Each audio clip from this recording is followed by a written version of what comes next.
We're back. We are back. Got kicked out of Runyon Canyon. Yep. It's not stopping us today. We are here at Silver Lake Meadow, first time here. Yeah. It's nice. So we'll see how long it takes for us to get kicked out here. We'll see if that happens. We'll see. We're trying very hard not to look like we're vending anything. Yeah. Which is apparently the thing they want to avoid is commercial activity. We're not selling anything. Yeah. It's free inquiry. Free inquiry, yes, absolutely. Not expensive inquiry. So we don't know how long it'll take before we get someone today. For the rest of the time here. Uh-huh. So we'll just hang out and see what happens. I'm going to begin busking now. Okay. I think you're first. Am I? Yeah, well, you kind of had a half conversation there. Still. Doesn't matter. That's fine. If there's an asymmetry, I want it to be yours. Okay. And I can give you several reasons. Depending on who I'm asking. Let's make sure this headphones is connected. Okay, yeah. I'm gonna pull this up on YouTube and see what we got. And see if your StreamYard works better now that we have better service. Yeah. Oh, this is working. Check it. Yeah. Good. We have better service. All right. Okay. You can put that over next to the seats over there. Yep, I will. Okay. I have a sunburn on my left arm. Good, it'll even it out. Yeah.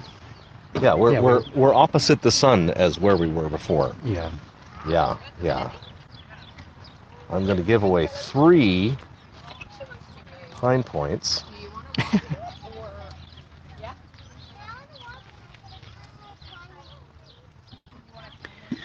So welcome everyone. Feel free to whoever join us on StreamYard. You can chat in between interlocutors.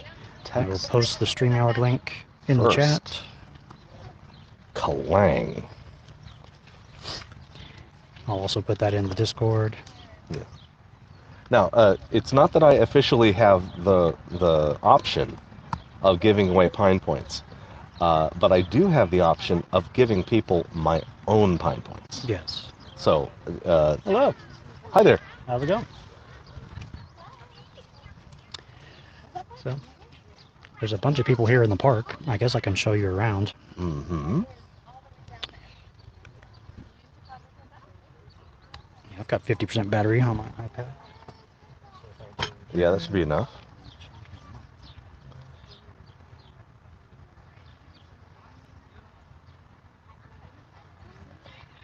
Okay, I'm going to split this one to separate data plans so that I can try both things at once. I'm going to see if I can StreamYard from the walking trail next to the Silver Lake Reservoir.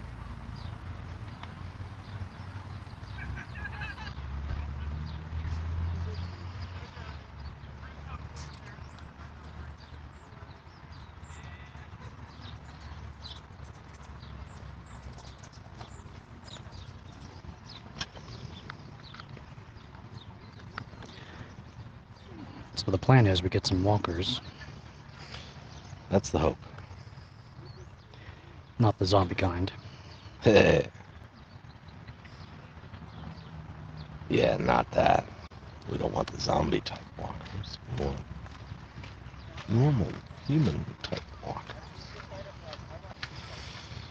Okay. So What's up? StreamYard. Are our topics still on the board? I don't think so. I think I trashed them. Oh.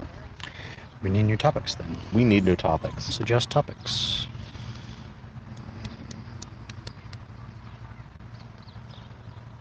Login. Yep. I'll need a code. Right.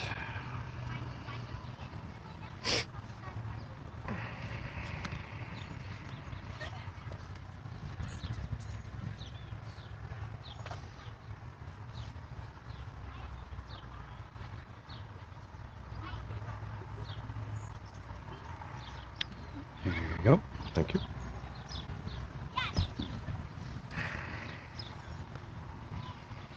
Enter studio. Remember to greet your viewers that will watch the replay. Yes, indeed. Welcome, unlive people. No, I doubt that any dead people are dead. Aliens have been pretty a hot topic lately. Okay, Aliens visited Earth is the one I usually put. nice. Are aliens real? Yep. Just mute that. Oh, cool. If we do this, what is that? There we go. Can you mute yourself? Trying to.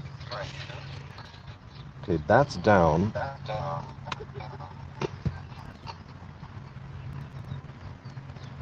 There we go. Still something? Where is it coming through?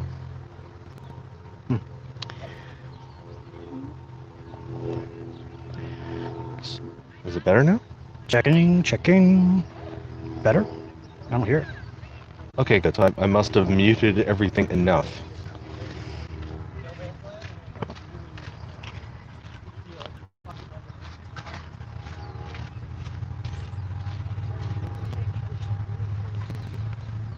Let's see. Let's see techniques.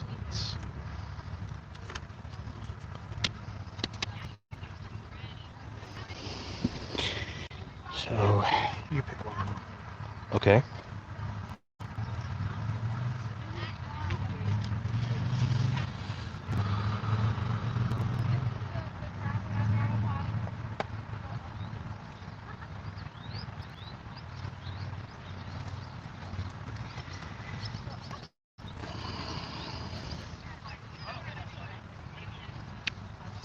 Is vaccination a public duty? Is that okay, or is that too Is pokey? getting vaccinated a public duty? Yes. Okay. Hello. That might be too pokey, but Should everyone get vaccinated? Is that? I don't think everyone should. I think there are some people who have good medical reasons to not. Yeah. And for them, Duty. it would not be okay. We were talking about moral obligations. Is that the same thing as a duty? Duty. Stream car crashed. It crashed. So it's probably your equipment. I don't know yet. We'll see. You have 5G. I don't. I might not have the same kind of signal level that you do. Hello, Gigi. Hello. Aha. Okay. What? Uh, Like, you join it all the time on those things, right? StreamYard? Yeah, Almost never. for the review shows. Yes, not in a control way. Not in the way that you can see all the other stuff and control stuff. Correct. So that's just too much to handle I don't know. for the device. What's the right way to phrase that? Is it a duty to get vaccinated? Should it be a duty? How did you put it before? I said, is vaccination a public duty, or a social duty? I don't know. Is it your duty to get vaccinated? Public duty, okay. Is it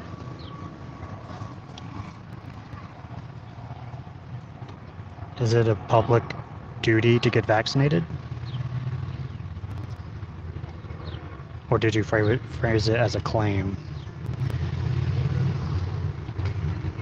Could be a question. I guess as a claim. It should be a question, a yes/no question. I guess no question. Okay. Is vaccination a public duty or a social duty? Okay.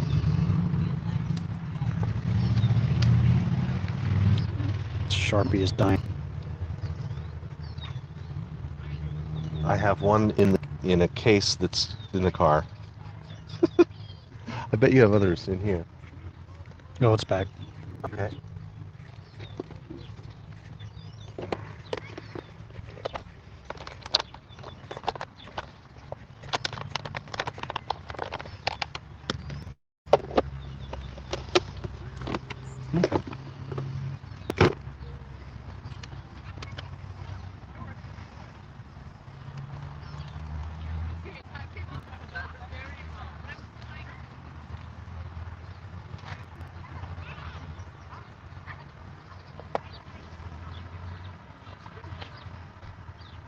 Are pine points spendable? My understanding is pine points are tradable, and there is one primary way. If you achieve 1,000,000 pine points and are not at least first cousins with Myron, you may qualify for a, is it a weekend or an evening? I'm not sure. With Pine Creek at the Tropicana. Luxurious Tropicana Resort. Luxurious, yes.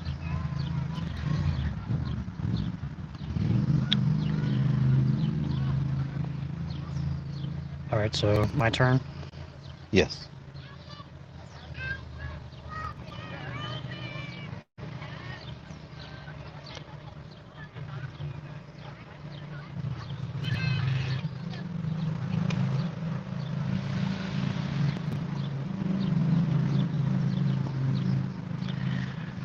I'm speaking with Senator Kiwi. Is that the name? Senator Kiwi, yeah. On that's her Friday. name. Or Senorita Kiwi, whichever one. Whichever. Uh-huh. Maybe something about gender or... Sounds right. Is biological sex a spectrum? How about that? Sure.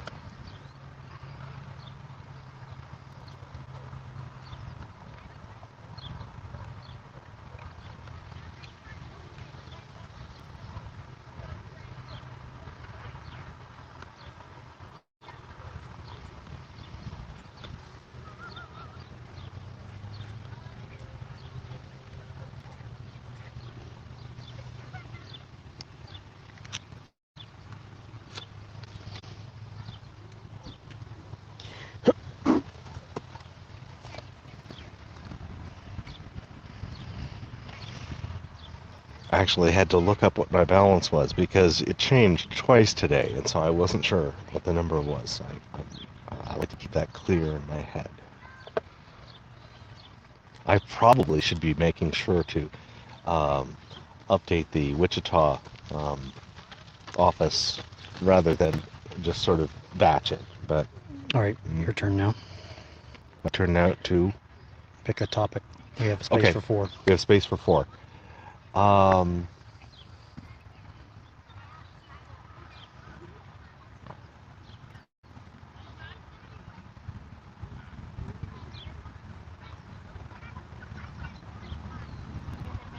Is it moral to eat meat? Okay. That was my last Zoom combo I talked with someone about. Factory farming, really, but yeah. Yeah, it's as wide open a thing as I can try to make on the topic.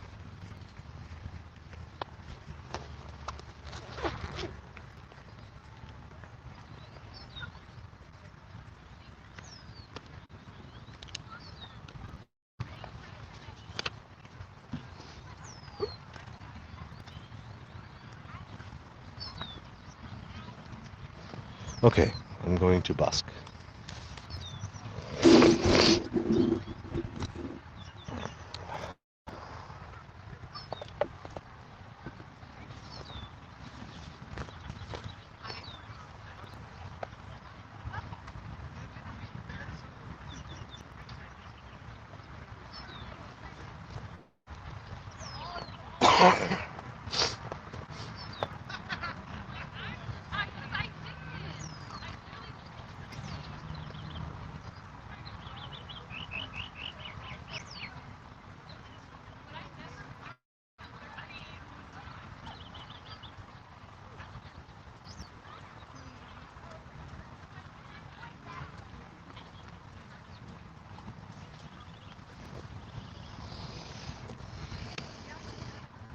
Has anyone joined the StreamYard yet? Nope. Feel free to join and chat. In between interlocutors, I have 4 bars of 5G, so I'm good. I'm good. Wake up tomorrow and I'll be over it, but like...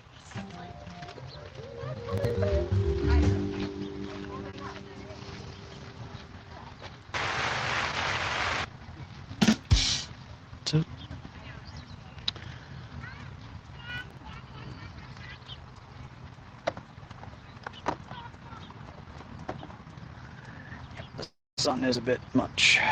Yep.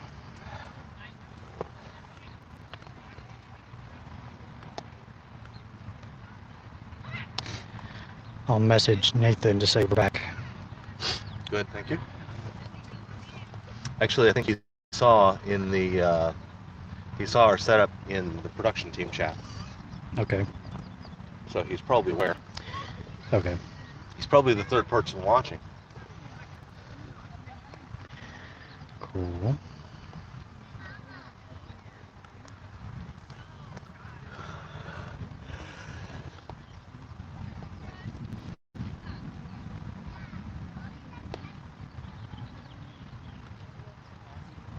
We're doing interviews on any topic you choose. Okay, I'll do it. Okay. Nice. Thank you. Thank you. It's for our YouTube channel, Hobby. How's it going? Good. Cordial Curiosity is the Twitch channel, and the YouTube channel is Juggling Lessons.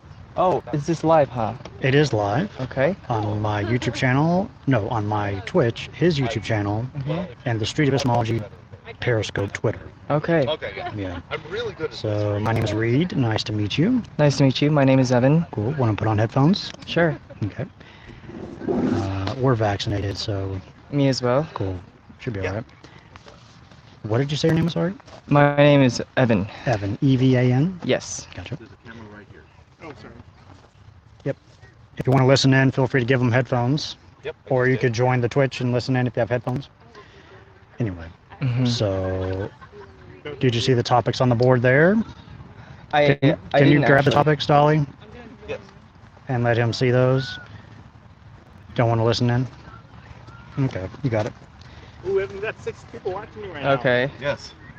So those are options, and you could choose You anything know, you like. Those are just I'm a pretty liberal guy, and I have somewhat clear questions for all of these.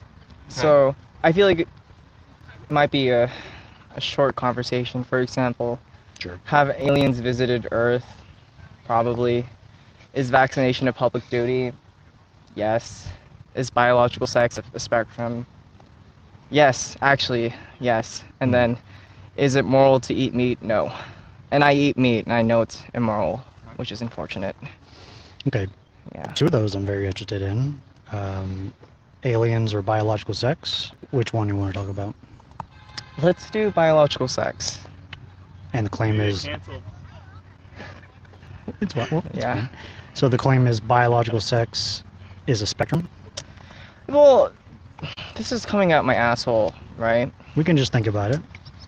But if I had to say what defines biological sex, it'd be how much hormones you produce, right, that are correlative to biological, like a man's hormones or a female's hormones. And, well, fuck, I just said something binary, right? So I guess what I'm trying to say is that everyone has different levels of these sex hormones, and they're expressed differently in our bodies, you know? Yeah, what I'm hearing you say is the hormone level of like testosterone or estrogen, and the degree to which someone has these, more testosterone, more masculine, more estrogen, more feminine. Is that what you said then? Yeah, and this is very pseudoscience. And my immediate thought was that this isn't a spectrum, I guess, but there are people who have more extra Y sex chromosomes. Oh man, this is such pseudoscience bullshit. And that way, and then they express, you know, certain physical features, biological sex features differently as well. So The general categories for male and female is XX and XY chromosomes, but some people don't have either XX or XY chromosomes. They have Ye- something different. right, a different combination, more or something. And does that constitute a spectrum? If it's like 4 syndromes, who knows? But Yeah, if this is like syndromes or kind of like sex disorders. I feel like this question is We don't have to talk about it if you don't want to. We can talk about aliens or whatever. no, I mean, the obvious alternative is that gender is absolutely a spectrum. But with sex, it just feels like a question that's like, why even ask it? You know, it's like, Why even ask it? right, I don't know. What? I mean, To have me- you heard this claim before? Biological sex is a spectrum? No, and I'm sure there's a discourse on it that I'm not even aware of. A discourse. Right. What do you mean by that? a conversation, but Mhm. to me the more popular thing is that gender is a spectrum, right? The more popular thing. Not popular as in, oh, it's popular to talk about this, but it's more talked about, right? Okay. Because biological sex refers to the more physical mechanisms of the body, but gender is all about expressing yourself and identity. But Let's use a spectrum to get more clarity on this for ourselves. A confidence scale spectrum, if all the way to the right is absolutely yes, biological Yeah? sex is a spectrum, or not sure, or absolutely no, it's not a spectrum, or Yeah. anywhere in between, where would your current confidence about that claim then gosh, true? yeah. See, like me, I have some pretty wide hips. I could fit a baby through those things, easy peasy. Sometimes, like, man, if I was born a woman, I could just. Okay. So middle would be. Not sure. Not sure. I'm gonna do Yeah. middle. I'm not really sure. Not sure. Yeah. Okay.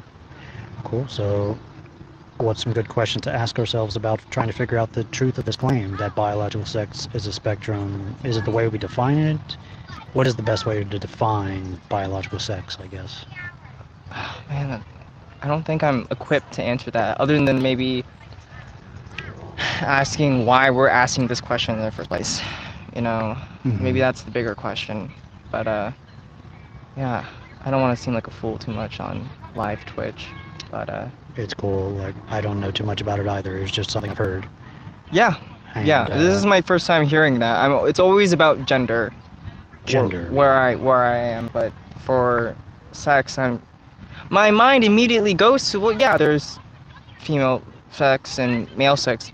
Doesn't matter. You can express yourself however you want. But who knows? You know, there's tons of things out there, right? Yeah, if it was the case that biological sex is a binary, does that limit the ability for people to express themselves in terms of whatever Well, gender technically, they- that's what our society is like right now, right? And there's a lot of people who don't give a fuck, and they're still expressing their own gender identity. Which way with what you know? It's like whatever you want, you know. So I would say right now, like from a society, oh, absolutely, we're very conservative still. It's like sex is like not a spectrum, it's a binary thing. But like I said, I really don't know much about this. Like, I'm sure there's more to it than meets the eye, right? It's cool. So we haven't gotten to the definition. We don't have to talk about it. A spectrum, Yeah. right? Because I was saying with Yeah. those other, there's like a couple syndromes, right? But Yeah. what is that like? Because a spectrum usually means degrees, right? Like, Yeah. right? Because you know, you think of like the Kinsley scale, and that's like a spectrum of sexual attraction Yeah. towards different genders or sexes or whatever, right? Okay. So if we just defined it through the chromosomes and we had a few extra stuff Right, so happening, would is- that qualify as a spectrum? You're kind of saying like, is spectrum basically not two, right? Well, I don't know. What do we mean by spectrum? Right, because could a spectrum even be two things? I don't know, but I don't know. I mean, yeah. Aliens though, visit the Earth? Want to talk about that? Sure. We can switch to that. Yeah, absolutely. Any confusion about the words aliens visiting Earth? We know what aliens are. We know what Earth is. Visited, like here. Well, there's like the classic things like Stonehenge or the Easter Islands. That's where usually people go yeah, to. Yeah, we can modify the claim. Have aliens visited Earth in modern times, like recently? Oh, I think so. Yeah, I mean, you go on that YouTube, you know, sinkhole, and there's like a whole algorithm of all these like Yeah, pretty convincing videos of these like bright lights moving in weird, like unnatural directions at very weird velocities, you know. Honestly, I don't think these questions are that interesting. We don't have to talk about them. We can talk Yeah. about something else you want to talk about. Wait, What is the most interesting thing to you that people don't understand or should know about? is this park a good park? This is our first time here. It looks really nice. Okay, I think I'm just saying that because personally my friends are visiting this for the first time and they weren't that Oh, big about it. Oh, this is the first time they're coming here, and you've come here a lot, and you like it. This is my second time coming here, but my friend is from out of state, and I was showing him around LA, and this is one of the spots I always said I'd bring him to. Okay. Yeah. But no, did you have anything else? I'm not really that good at this. Well, the aliens question is interesting to me. Yeah. Okay. Or we could talk about whatever. I mean, the thing with aliens is, Is to there- me, if I have more broad questions. We could try to find another claim. my one thing with aliens is that if an alien has the technology to visit Earth in the first place, they have the technology to absolutely eliminate us.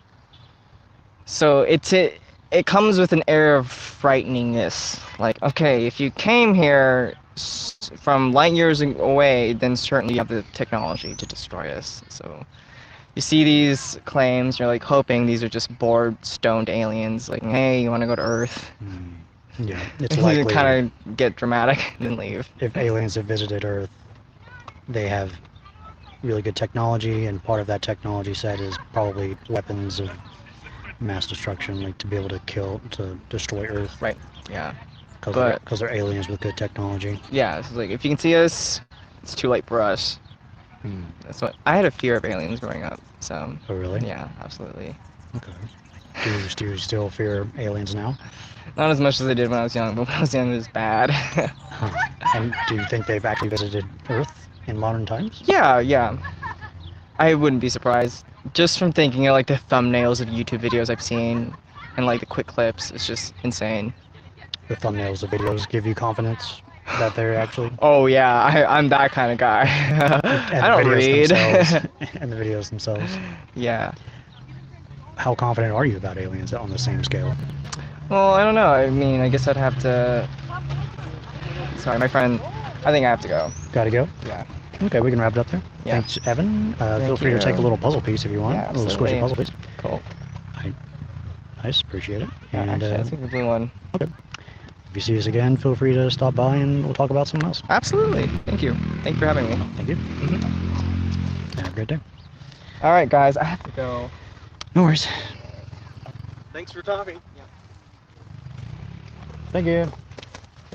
Yeah, you had friends. Yeah. Oh, cool. Is this an interesting setup? Now that I can reliably have this other angle. I like that. You can see me. Which angle? This The one. one coming directly off. Yeah, sure. That seems okay. Do people like that? Cordial Contender. Who are you? Interesting. I like your name too.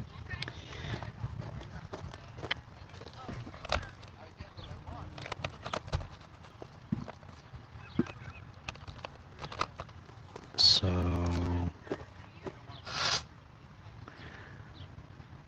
yeah, so we talked about biological sex a bit. That didn't go anywhere. Oh, who is this? I think this is Cordial Contender. What an interesting name. Or maybe it's different.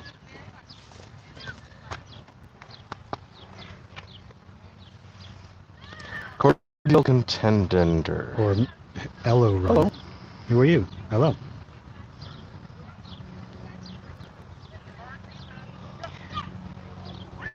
Are you Cordial Contender? Yeah, I think that's the same profile picture. Hey, sorry, I didn't realize it was Yeah, it looks muted. like. No worries. Yes, the YouTube name is A Strange Curiosity. I've had the channel for a long time, but I've never actually used it. Okay, cool. I'm from the Discord, it's Elorun here. Hello, Elorun. Oh, Thank you for potentially writing us a new bot. I'm working on it. No pressure. That's not how volunteer works. He's going to maybe write us a bot that during our practice sessions will allow people to automatically put themselves in the queue oh, nice. and maybe display the queue and also maybe put our bumpers and boilerplates at the beginnings and that kind of thing. Wow. Yeah, Yeah, it's hopefully have something a we've talked about a bit. Go ahead. have a timer you can set up as well that gives you sort of warnings Yeah. when there's like 5 minutes or 3 minutes. Or Yeah, that'll be really nice. Right now, we are doing that by having we call it second chair just for a name, where we have a second practice host whose job pretty much is to manage the text. And keep time and stuff. And yeah, keep time. And both hosts are doing it, but really the second host is the one making sure the text is working, and the primary host is making sure the voice part's working. Just a split of effort. Yeah. So get a robot to automate it. Yeah, exactly. It's definitely offload it to a robot whenever we can. And I think it actually will enhance the experience for the people practicing, because they will be able to interact with the queue without having to distract and grab a hold of the host's attention to manage it, things like that.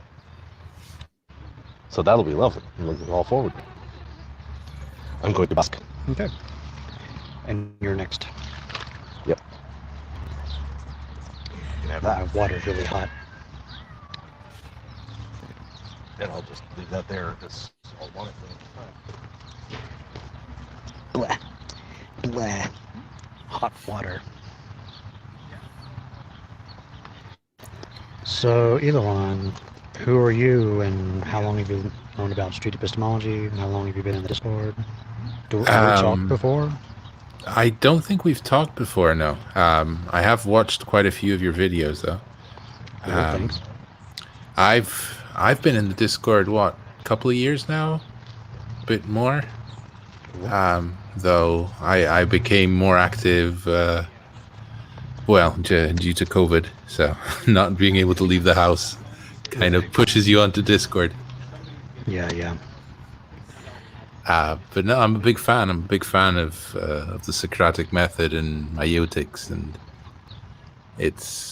I think it's a very valuable practice, even though it does seem to have some, how to put it, there seems to be some polemic about it recently, about whether it's manipulative or not, but it's always good to have those conversations. Yeah, that's a common accusation. And depending on how you define word, maybe.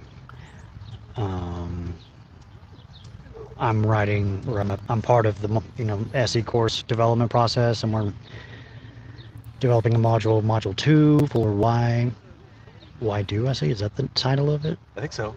Yeah, why do we do SE? So what is SE, why do we do it, and then basic overview? Yeah. Or SE overview for industry. So we're gonna talk about those accusations there a little bit in that module, like why not to do SE, and that would mean one of the. Can we get Daniel Ray to help us write that one? Maybe. Maybe. I don't know. I'm not actually joking. Well, I don't know. And G'day. yeah. We're doing interviews on any topic you choose. Sure. Yeah, one of the learning objectives is why not, what are some goals someone could have that is not good for SE, like that is not what SE is intended for, and some of those in there is, the proselytization, which is a kind of manipulation. What else? Debate, trying to win an argument, those things. Yeah, I mean, one of the big criticisms that I've heard recently is that there seems to be some sort of presumption about sort of epistemological superiority by the person doing the interview, which I don't agree with, but I can see the point of who are you to help me? Like, the whole idea of somebody needs help with their critical thinking can be interpreted as somebody saying, well, I'm better at it than you are, which I don't think is the goal, but it seems to be received that way by quite a few people I've spoken to, which surprised me because I never thought that would be a part of the equation. Yeah, I can see how it can come off that way if you have certain, maybe that it, I don't know. I do find that the people that have those kind of criticisms sometimes are a little bit are coming into it a little bit defensively. So it is, the ground rules have to be set before the SE interaction happens. Yeah. But yeah, I don't envy anybody that's writing the What is SE chapter. Yeah, thanks. It's been a long process, even just creating the one module 7, which reminds me we are trying to get feedback on module 7, ideally from people who aren't familiar with SE. We have a bunch of people who have volunteered already to give feedback, but they already know about SE, and we need more people who don't know about SE to give feedback. Yeah, might it be a good idea to like include a call out in the practice SE sessions that happen in other servers, in the non-SE servers, like in Better Conversations or in the Chatterbox? Because those audiences seem to be less aware of SE. Mm-hmm. I don't know if Dali can hear us. But, No, we can't. I'll bring it up with him. Sorry. Yeah. So I was reading The Republic for an online course a few weeks ago. And what did I think of bringing up this quote? Oh yeah, it's about manipulation and like epistemic, paternalism maybe is another accusation. Thinking we're better than people. Here's a quote from The Republic that's interesting to me. If we oppose him with a parallel speech about the blessings of the just life, and then he replies, and then we do, we'd have to count and measure the good things mentioned on each side, and we need a jury to decide the case. But if, on the other hand, we investigate the question as we've been doing, by seeking agreement with each other, we ourselves can be both jury and advocates at once. Which is not exactly what SE is. We're not like making sure we're in agreement with point by point by point. We're really mostly listening and just getting clarity.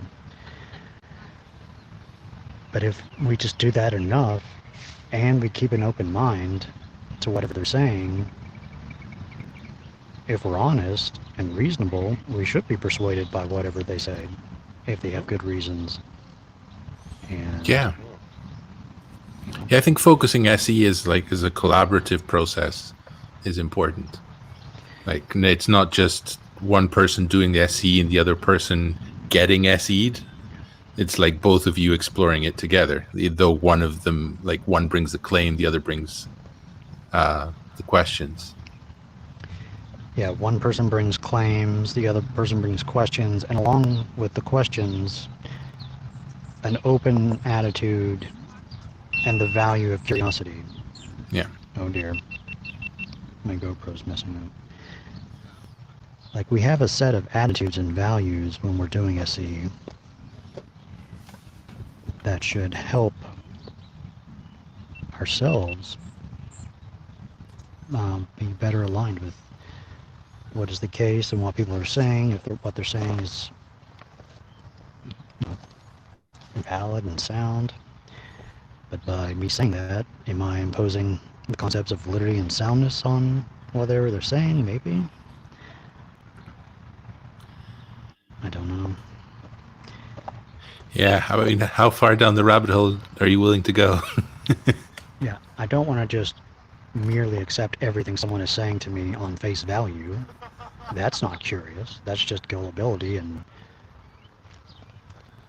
whatever. I don't know. There's probably more words for that. I want to challenge them in some way. Oh, there's a benefit to being challenged. I mean, I think, what is it? The unexplored life is not worth living. Exactly. But it's not a nice feeling sometimes. I can agree with that. I'll risk it. Yeah, I mean, I've risked It's a nice it, feeling and often enough. Is this battery eventually, I'll give it's it a just pressure. dead? No, it's not dead. It's good. Okay. But it's not charging. It's a bit hot. It's hot. Really hot. I'm gonna stick it in the shade. Okay. I don't want to cross the line. We'll just leave it. Good day. What were you saying? We're doing interviews on any topic you choose. Okay. And my phone might be getting hot too. Let me check that.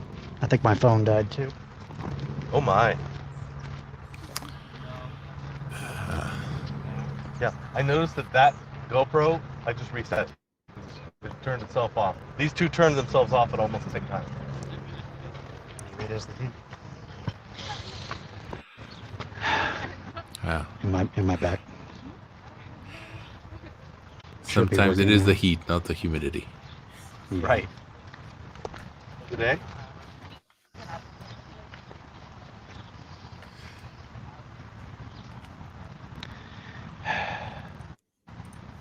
Yes, we do expect to get feedback on all of the modules. Probably Module 7 is going to get feedback twice. Once because it's the first module and we want to really polish that, and then we might be getting once when we release and things like that. I'm not sure how much. We'll be getting a lot of feedback. We're gonna, yeah, we want maximum feedback. And when we're done, we'll get more feedback. It's just a lot of feedback. Yeah, it's going to be a continuous cycle, I think. Yeah, I was mentioning that maybe it would be good to call out the feedback for when we do the practice SE sessions in other servers, not the SE one, because there seems to be like the audience there is less familiar with SE, and it's easier to get non-SE people to give feedback there. That would make more sense. Also, we want the feedback from people outside the SE community, maybe even more than in. Yeah. Hello. Hi there. We're doing interviews on any topic you choose. Yeah.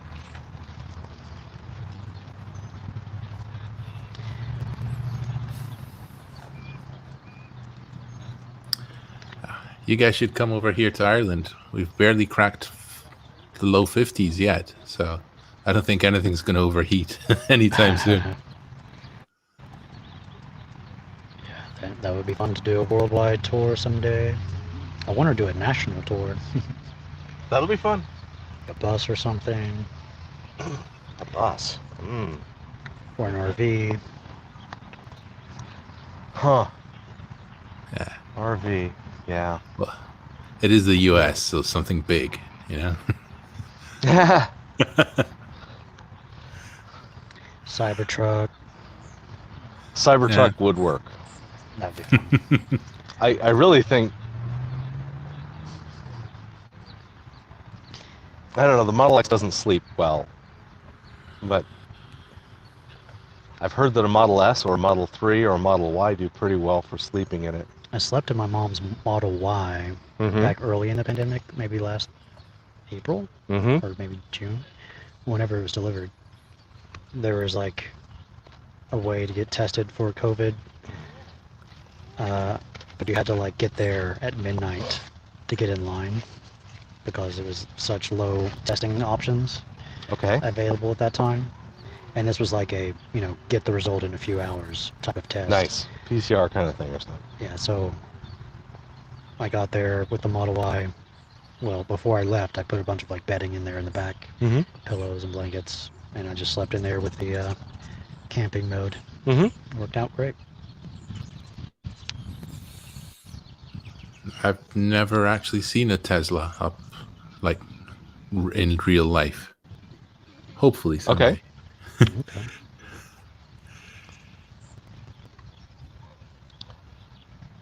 I've heard that the new Roadster, though, can do 0 to 60 in 1.1 seconds. I've heard that too. Yeah, we just went to the Peterson Automotive Museum.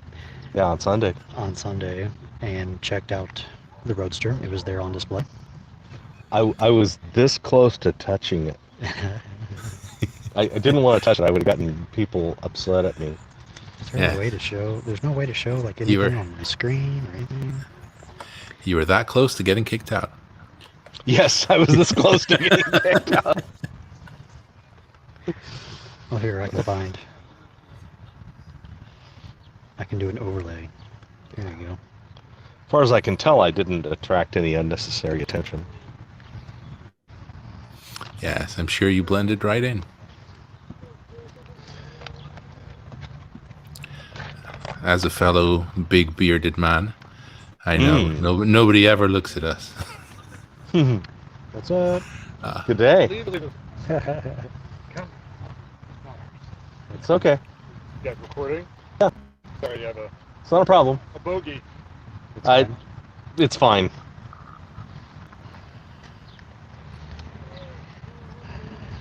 I'm uploading that picture of you to the overlay options.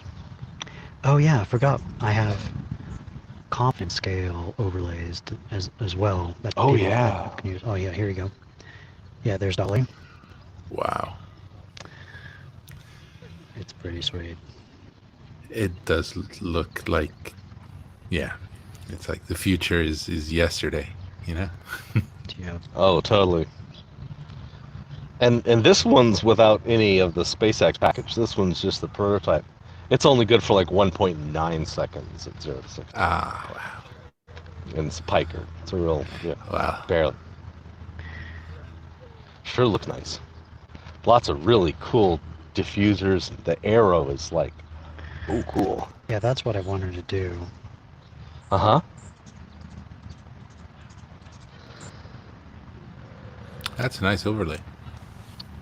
Yeah, it's sweet. I have in increments of 10, Mm-hmm. 10, 20, 30, 40, 50, 60, Do you have a 0? 70. I do. Cool. 0. You have 11 of them. Yes. Yep. 11. 80, 90. Hello, Ninth Element.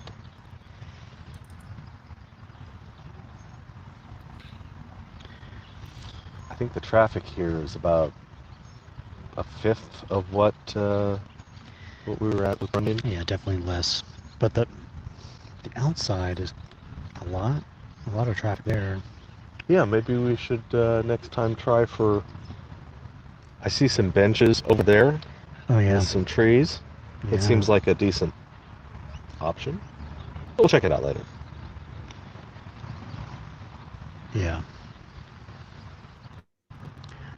Tons of people just hanging out.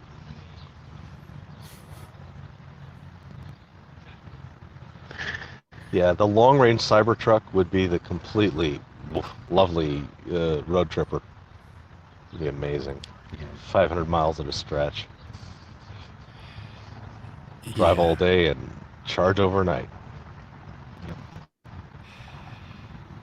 Yeah, I don't know if it'll be viable here in Ireland, given our lack of charging points. But someday I hope to have a camper van again.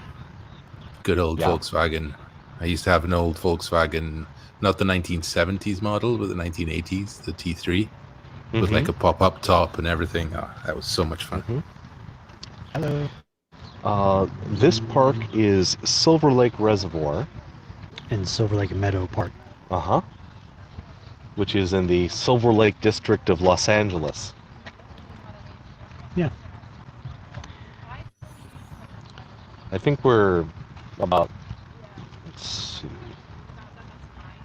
we're not very far from Griffith, and we're not very far from Dodger Stadium.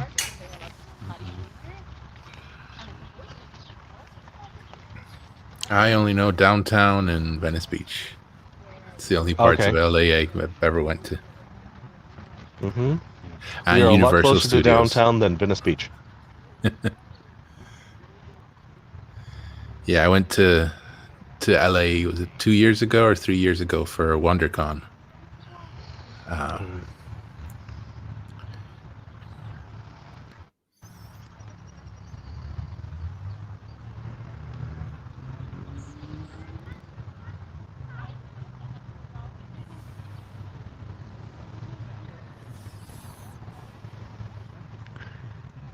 Is Doug still streaming? Let's see. Nope, he's done. Yeah, the For those camera of you have just joining us. Go ahead.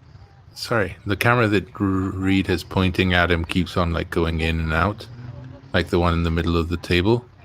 Right, that's from his iPad. Oh, okay. Yeah. Okay. Whenever I, I it's switch, intentional. whenever I switch to a different app, I think it cuts out. That's cool. I was just in case it was overheating, just to let you know. I'll just remove myself. Well, I don't know. I'll leave it there. So, I need to bring up my notes. Is it cut out now? Yeah. Okay, if I bring up my notes on a split Good afternoon. screen- We're doing interviews on any topic you like. For what? YouTube and Twitch. Oh, I don't do video. No Don't video? do video. That's fine. Yeah. Oh well, Thank you. Have fun. you. That's cool. You made your own camper van. That's awesome. There, now I have my notes in the chat. Oh, that's perfect. Great. But then, there we go. You have a split screen going?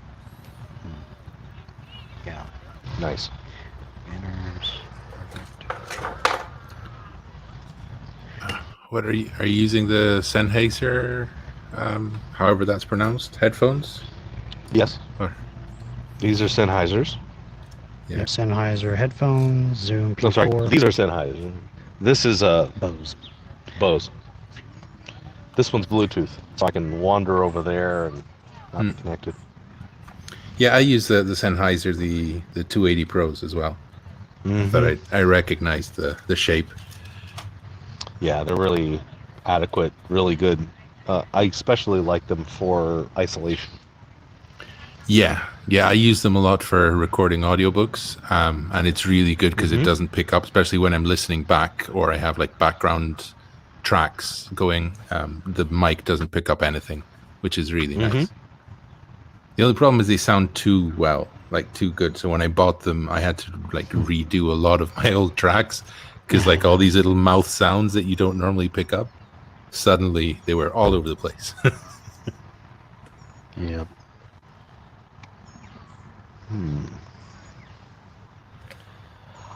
I don't remember whether I subscribed to your channel, Ninth Element. Typically when I notice somebody subscribing to me and I look at their channel and they have some, I typically do. I will check later when I have a free screen for that.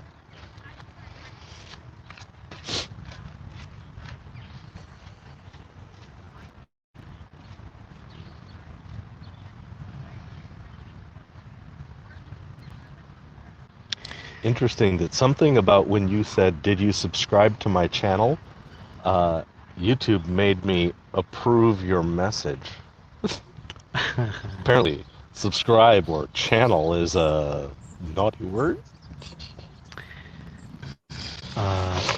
Did you post a street epistemology video at some point, Ninth Element? I usually try to subscribe to everyone who's making content. Yeah. Are you doing SE stuff?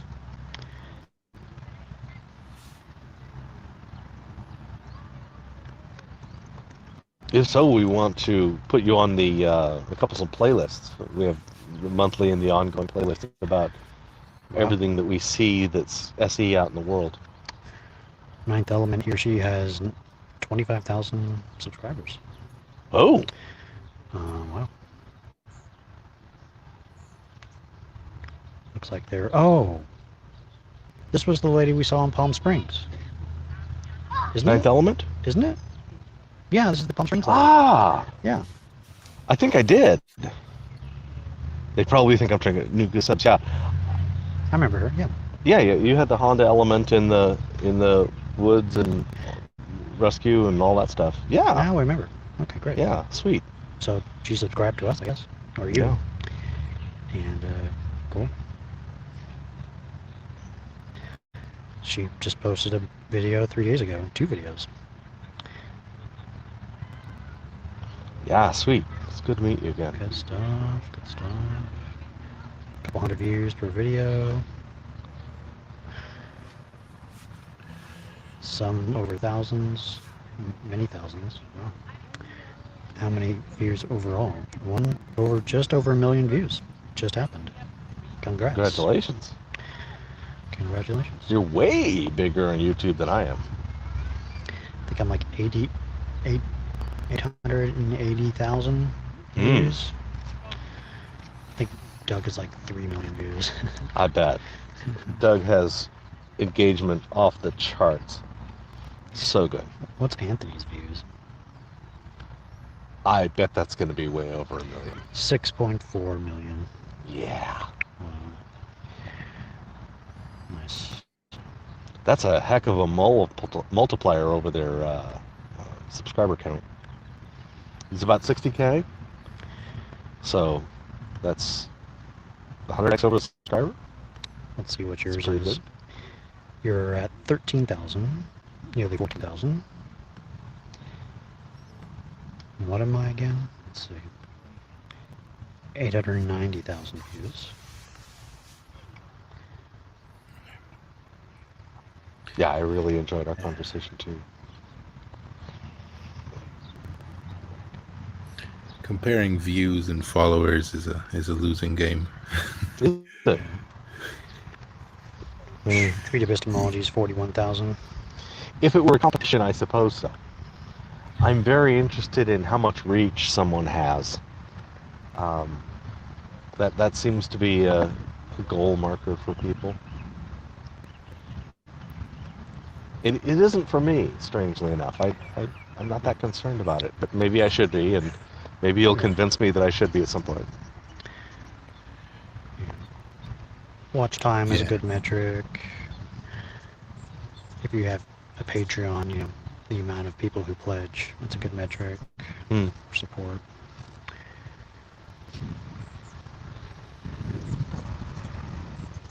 Here we go.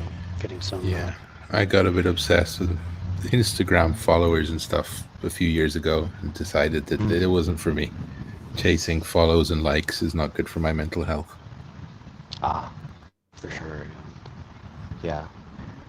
It's not wildly important for me. I do notice it and get a slight thrill when people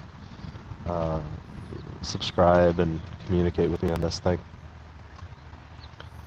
It's cool. Ooh, T-Jump is debating Bosch on modern debate. Okay. Sweet. Yeah. So, hello, normalizing atheism. Should I know your channel? Do you have a channel?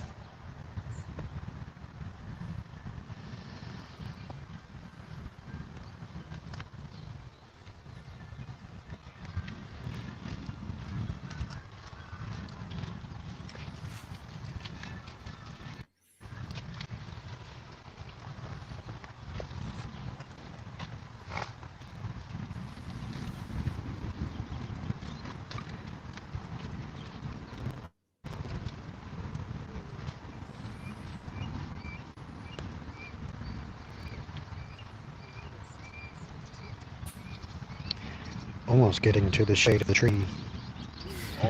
But I already have a sunburn. Oh, no. Kind of. Not too bad. That's I think I That's might not have good. some sunscreen in one of the I have bags some here. that's in the... I have some sunscreen. Okay. It's not a big deal. I need a tan anyway.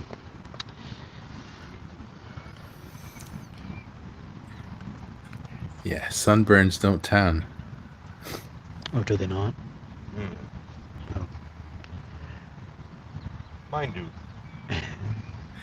Well, I don't know. I mean, I Or live in maybe Ireland. I tan and burn at the same time, then the burn fades and I can see the tan. Maybe. Possibly. I don't know. I mean, I live in Ireland, but I'm Spanish. I'm just used to seeing too many burnt foreigners running around lobster-colored saying, "Look at my lovely tan."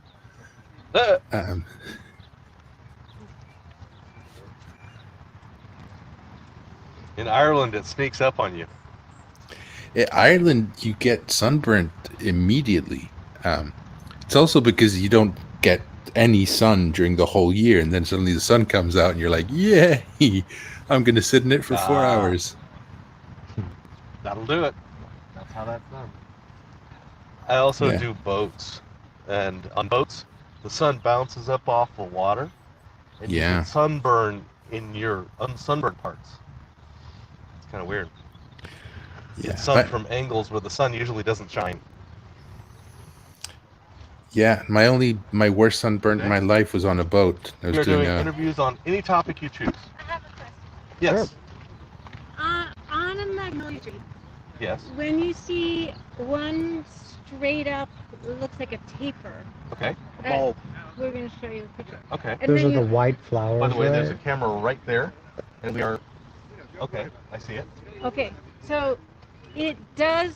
That's the flower Okay, Okay. before it blooms. I believe you.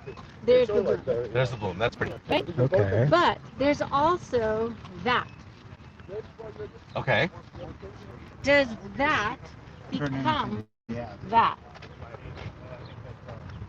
I don't know, but my husband does. Okay. So maybe I should forward that to him. Would you be so kind as to Yes. email those to me? Yes. And How I will, does he know? he's a gardener for. He's retired, but he was a gardener for the school district. Oh Yeah. my And goodness. he knows all the names things. That's great. 562 284.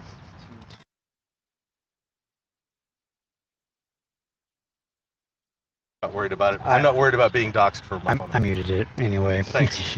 Yeah, no, it was a good call. Yeah, I don't mind. I don't get that many nasty phone calls anymore. What are you guys doing?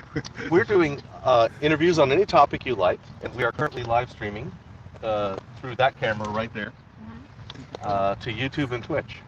Cool. And this is an interview forum, this is Epistemology, where it's any topic you like, and we ask you for your reasons and epistemologies and that kind of thing, but we try really hard to not push back from an ultimate position. That's fantastic. Can I have your card? Yes, Right there. and his, and you can get a hold of me through him too. That's And you cool. have my phone number. Mm-hmm. Awesome. So yeah, I would Is like to there have two that there? Might be two conversation, there. and he can answer Kim and you- Eric. him and Eric. Yes. Yeah. Yeah. I'll work out which one's which. Are y'all gonna go around again? We'll be here for a few hours. Okay. Awesome. All right. Thank you. Thank you so much. Great Bye. job. Sure.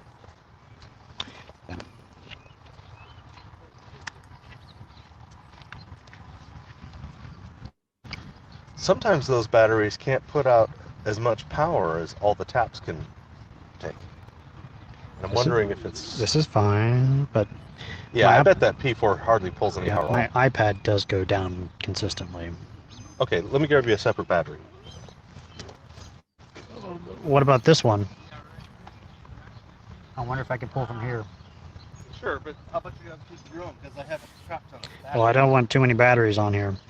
Okay, you want to avoid having extra batteries on the table? Yeah. Sure, Let me okay. try it from here. Yeah, just make sure you keep the batteries out of the sun. Yeah, Keep the that too. batteries out of the sun.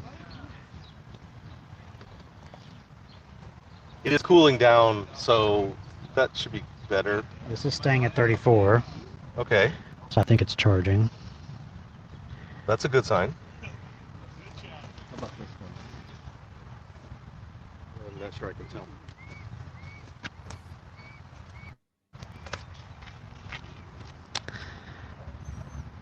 Dang it. We almost had someone.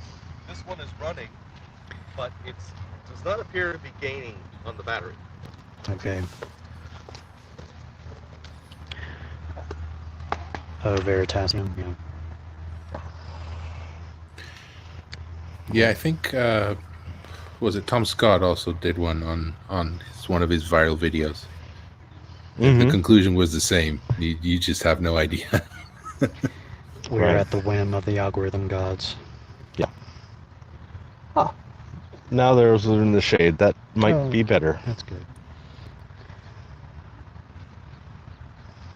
Yeah, and we're about to get in the shade. Mm-hmm.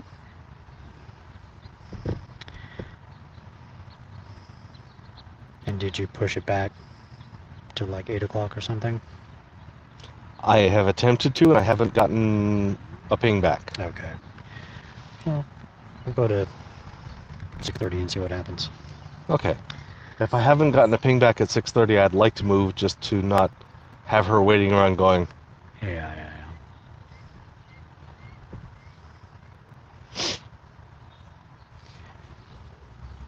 Because traffic right now is probably hell.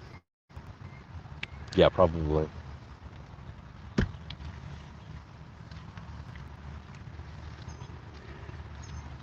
Howdy. We are doing interviews on any topic you choose. Not today, but thank you. Sure.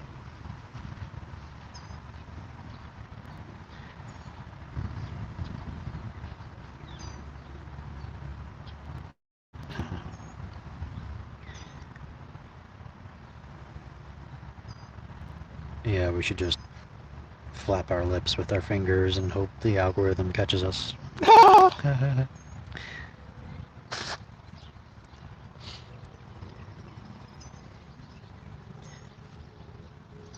Build monuments of the YouTube logo.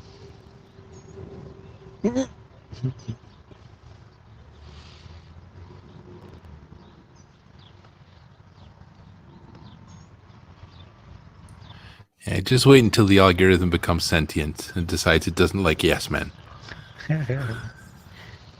Ooh. Yeah. I'm actually thinking sentience wouldn't be required for that. Yeah, it's hard to say. Well, who knows? I mean, machine learning does some strange things that we never imagined would be done. Yeah. I was reading a paper about how there's an AI in Israel that has disproven 5 conjectures of vector theory just by itself. They just gave it the theories and let it run. Didn't even tell it what to look for. And it's disproven 5 theories that were thought to be true but weren't proven. Oh. Yeah. And the person that programmed it, the researcher, said it's great because I didn't actually have to do any work. I just told it, like, these are the conditions, these are the theories, and like a month later it came back going, look, here's 5 counterexamples, disproven. Wow. I love it. I don't know if I love it or not, but that's the world we live in. Yeah. I'm a big fan of the truth that comes out of it, and yeah, it's kind of unfair to humans a little bit. You know, we've had the upper hand for a long time. Now it's time to make those machines work for us. Yeah, that's... Yeah. You're definitely more optimistic about machines than I am. I'm afraid machines created by humans are going to inherit some human flaws. Yes, no doubt. Yeah, mostly I don't trust humans all that much. Yeah. I won't have a credit card, for example.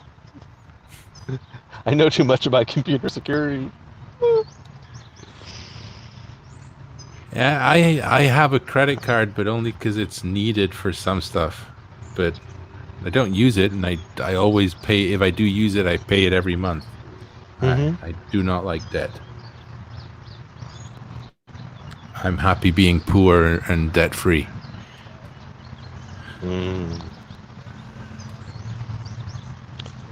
Good afternoon.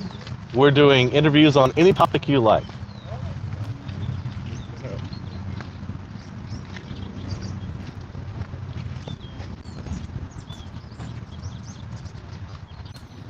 Poor, of course, by Western standards. Yes, indeed. Ultra rich on a global level. Yes. I've read Peter Singer. Singer? Singer. Singer. Peter Singer. Want to do a quick interview? Sure. Sweet.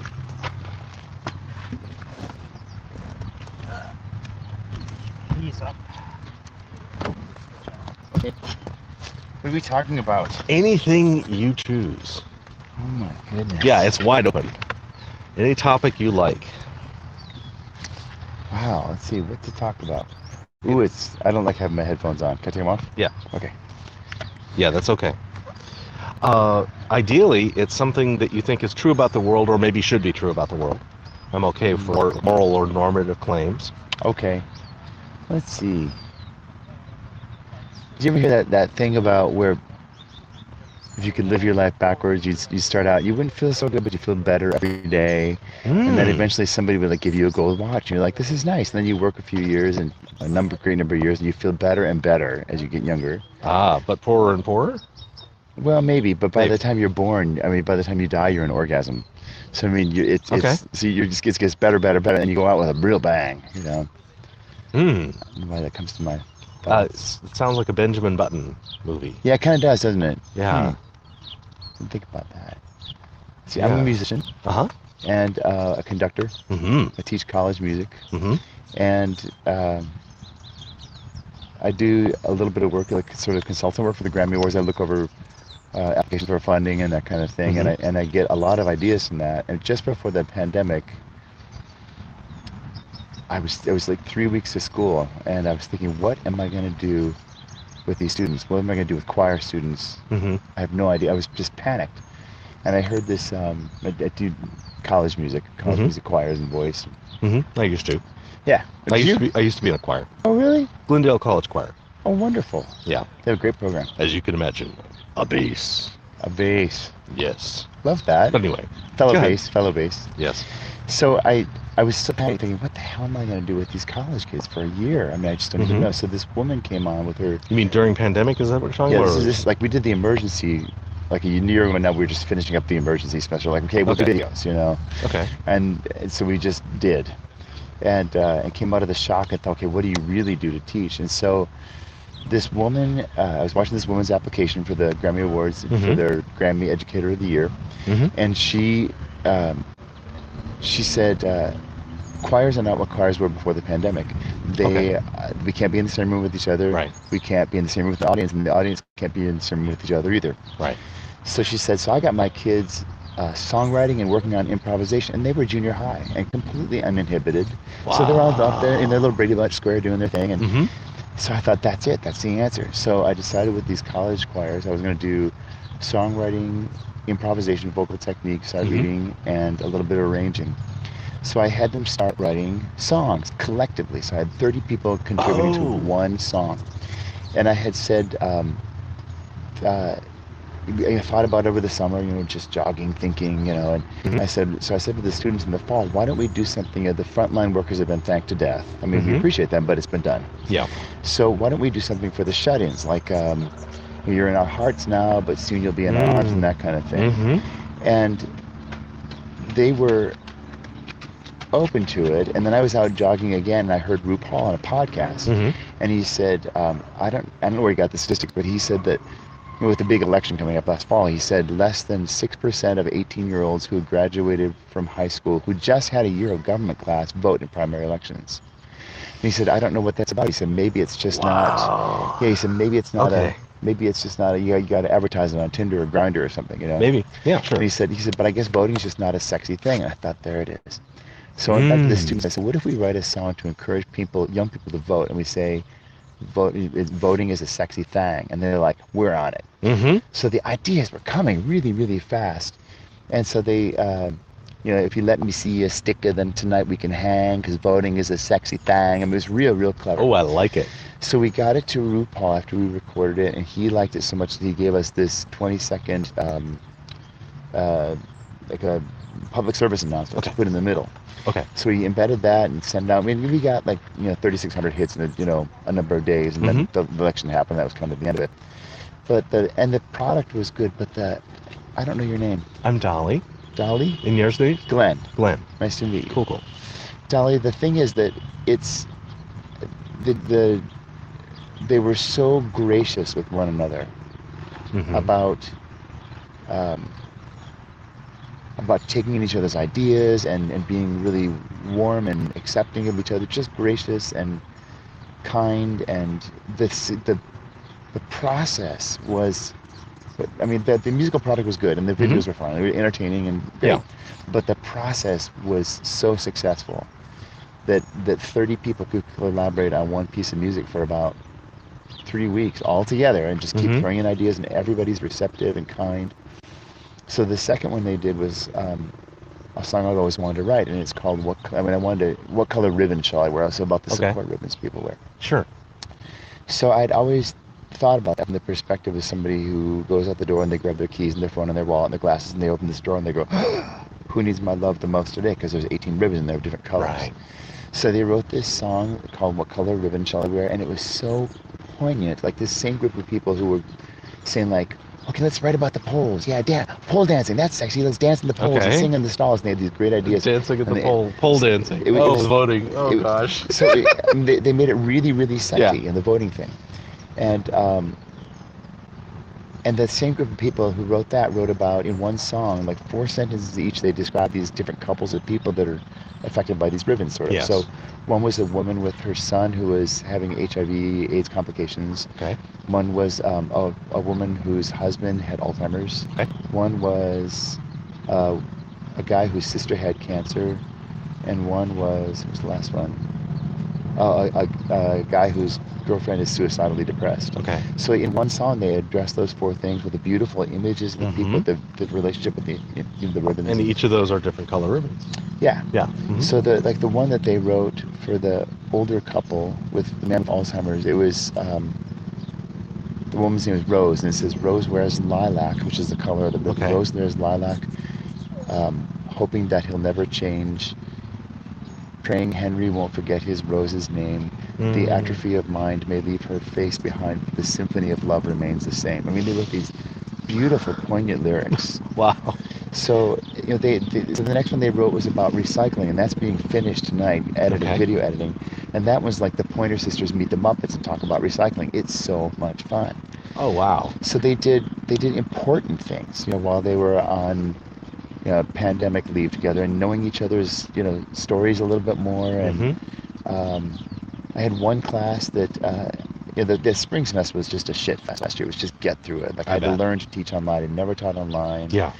So I met this group of people in the summer, and I thought, I'm just going to make this work because I feel connected as a human being to humans, and here I am looking at the Brady Bunch on the screen.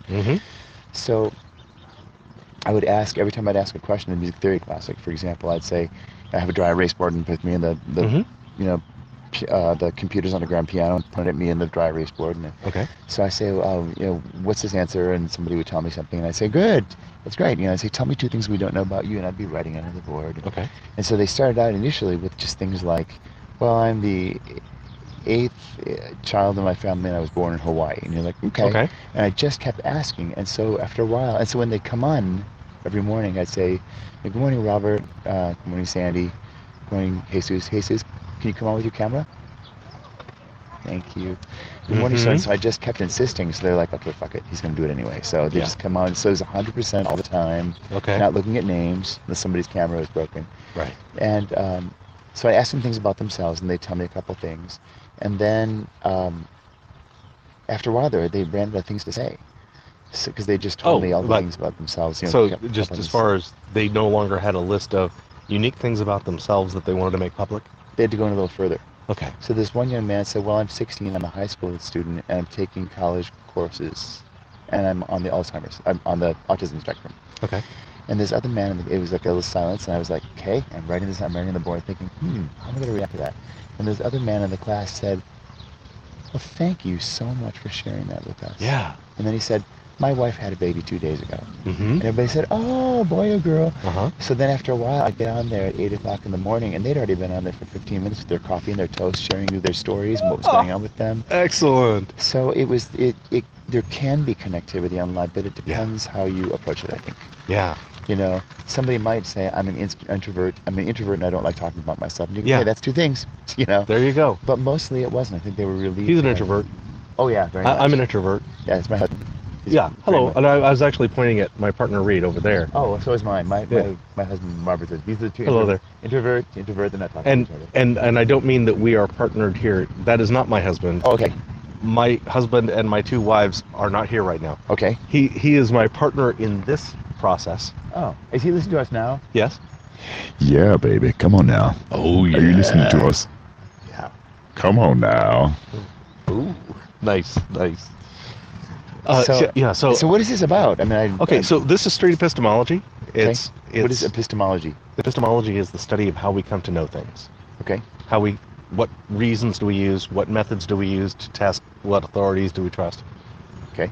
And the goal here in this kind of conversation is for me to hear you out completely, understand your reasons and your authorities without pushing back from an alternate perspective. Okay.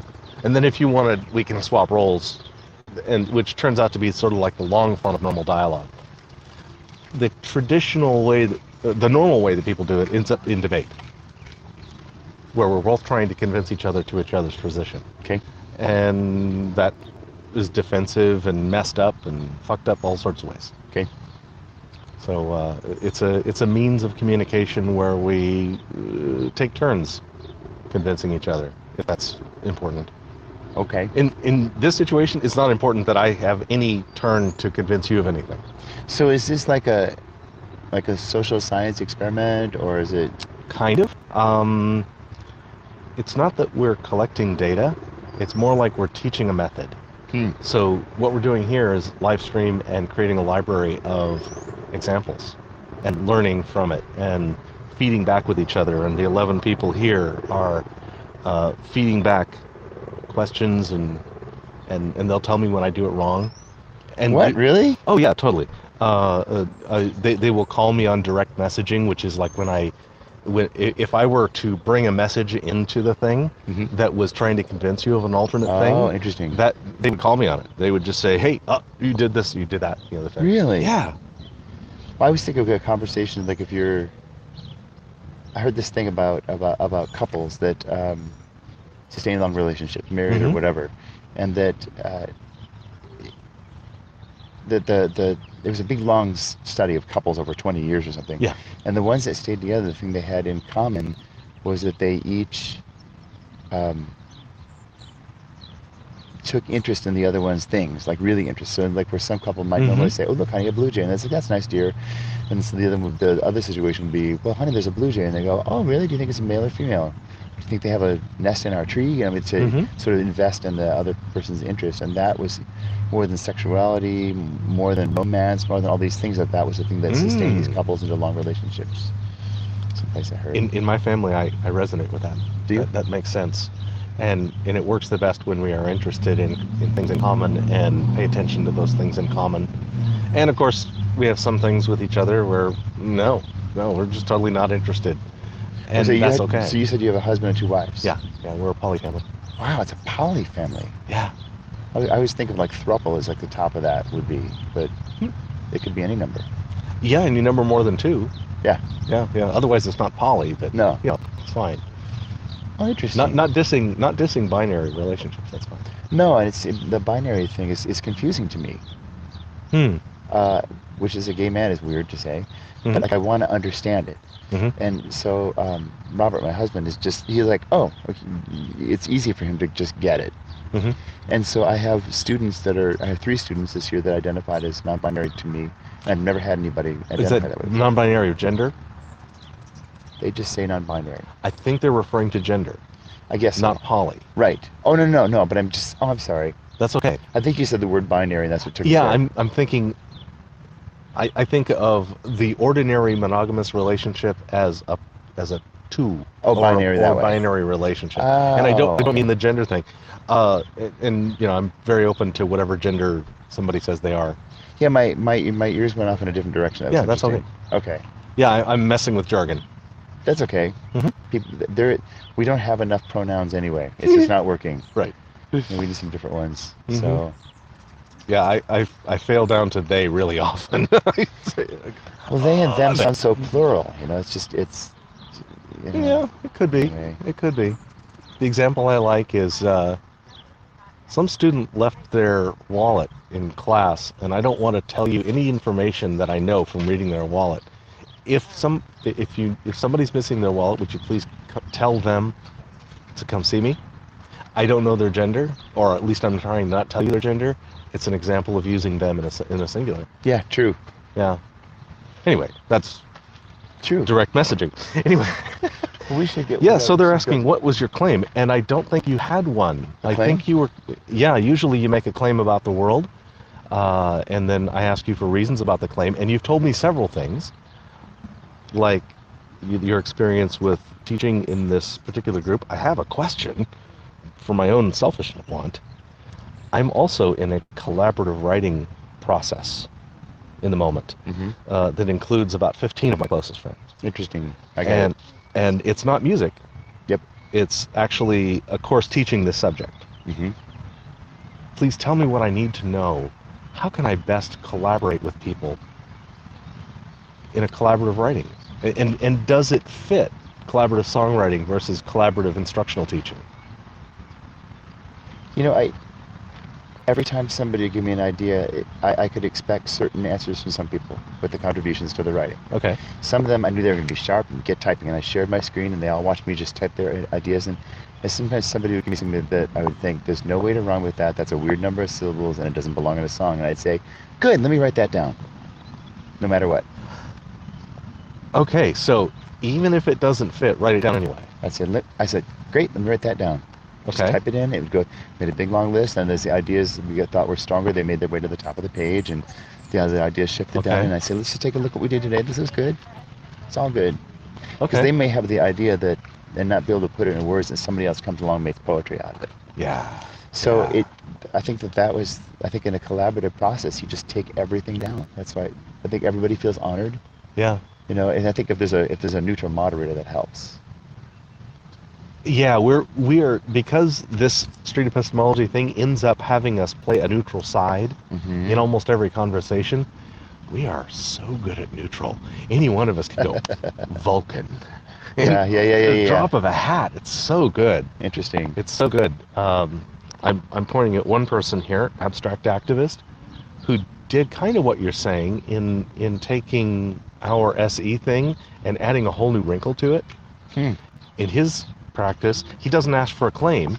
He's got a survey of questions about epistemology, and he bypasses the claim entirely and starts just asking you, what do you think about the meaning of truth and things like that.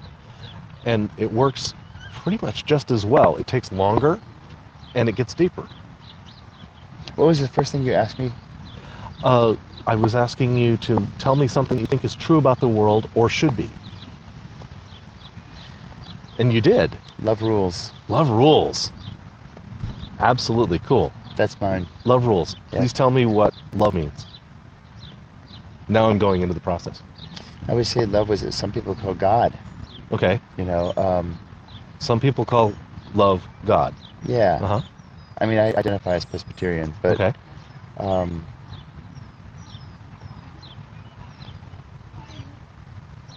So is it fair to say God rules? I guess. Or Yeah, do you mean I something don't more know. nuanced? I mean, like if you look at if a child from our church, let's say, said, "Oh my gosh, I thought my arm would never heal," Mm. and say, "How do you know there's a God?" I'm like, "Look at that." Mm. You know, I mean, Okay. it's a faith thing that it will heal. You know, but it's the same thing emotionally too, about relationships. When I hang on to grudges, which I do, Mm-hmm. it hurts not the other person, Right. you know, and so if I want to let it go and I want to do it for myself, that just hands my relationships over to a higher power or whatever. And I Okay. have to remind myself to do that every day. I have to work on that. Okay. Still working on it. Every day you have to consciously let go of grudges. Yep. Okay. It sounds, I don't think of God as a man or a woman or whatever, but just Okay. not So definable. now I have two words left to define: rules and faith. Oh, Rules first, maybe. Well, I guess you could see rules. You can see rules. We can write them out. Oh, you could write out rules. You could define rules. So, is that what you mean by rules in love rules, or God Oh rules? no, I didn't mean rules like rules. Oh, rules is just like is the rules. boss, is Yeah. the good thing. Yeah. Okay, so rules means is the right thing, is the good thing. Yeah. Has the good result. Okay. How about faith? I'm absolutely a person of faith. Okay. Have you always believed that love rules? I have kindness, and because somebody was kind to me, I latched onto that. Okay. Has your confidence in love rules changed over your life? Yes. Where are you now? If this was, I am absolutely certain, I have no doubts, and this is, nah, not at all. Oh, definitely, all the way. All the way. So that would be the positive, I guess. Mhm. All right. So I'm not gonna weigh in because I haven't actually gotten enough of a definition yet for me to even give you my confidence on it yet. I'll Which say is this: okay. that the things that have happened in my life as a result are always good, if it's going out or if it's coming in. Okay. So love always has a good result. Yeah. Okay. Was there a time in which you were less confident? Oh, I'm sure. As a child, I was just emotionally and physically abused by my dad. Okay.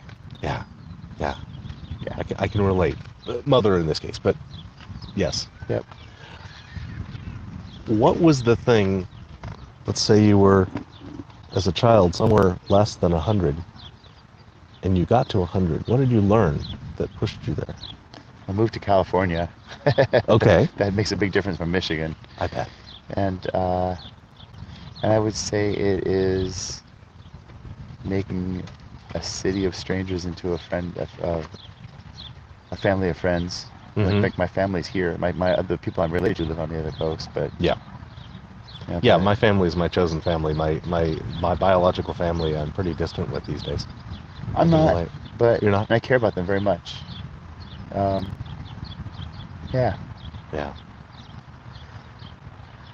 We should go on our walk. I think. Yes. My honey's kind of Yes. waiting. So, I feel like I've been talking too much and not asking enough. No, I have 2 questions and then I'm done. Okay. Hypothetically, and this is tough because you're already 100%. Hypothetically, what could you learn that would make you more sure that love rules? Something you don't know today. I don't know it. I don't know if I would know what it is. Right. It's an imagined thing you could learn. Something that happens that actually makes you more certain. Is there something that could move your confidence up? I don't think so. How about down? That's the other question. Nope. Nope. Thanks for this talk. I've enjoyed it. Thank you. Nice to meet you.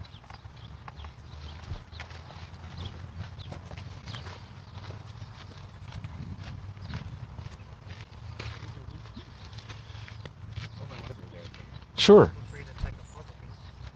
Yes. You can have one of those 3. It's an obvious bribe for you to come back and complete a set if you ever wanted to, if you see us again. I thought it was like an experiment to see if people pick yellow, red, or blue. Not actually. And what's interesting is we're out of reds. Oh. I was not going to take it. I would have taken yellow. Cool. So I'll take yellow, but I'll Thank leave you. it with you so you have more props. Thank you. So you know I would keep yellow though. Okay. Okay. Thank you.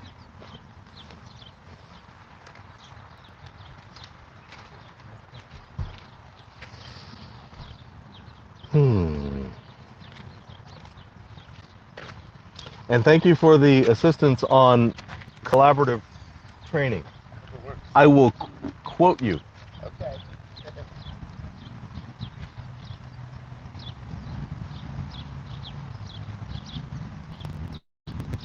Did I type his name? Glen. Yes, I did. Good. If I join from here, is this weird? It looks okay to me. Not ideal.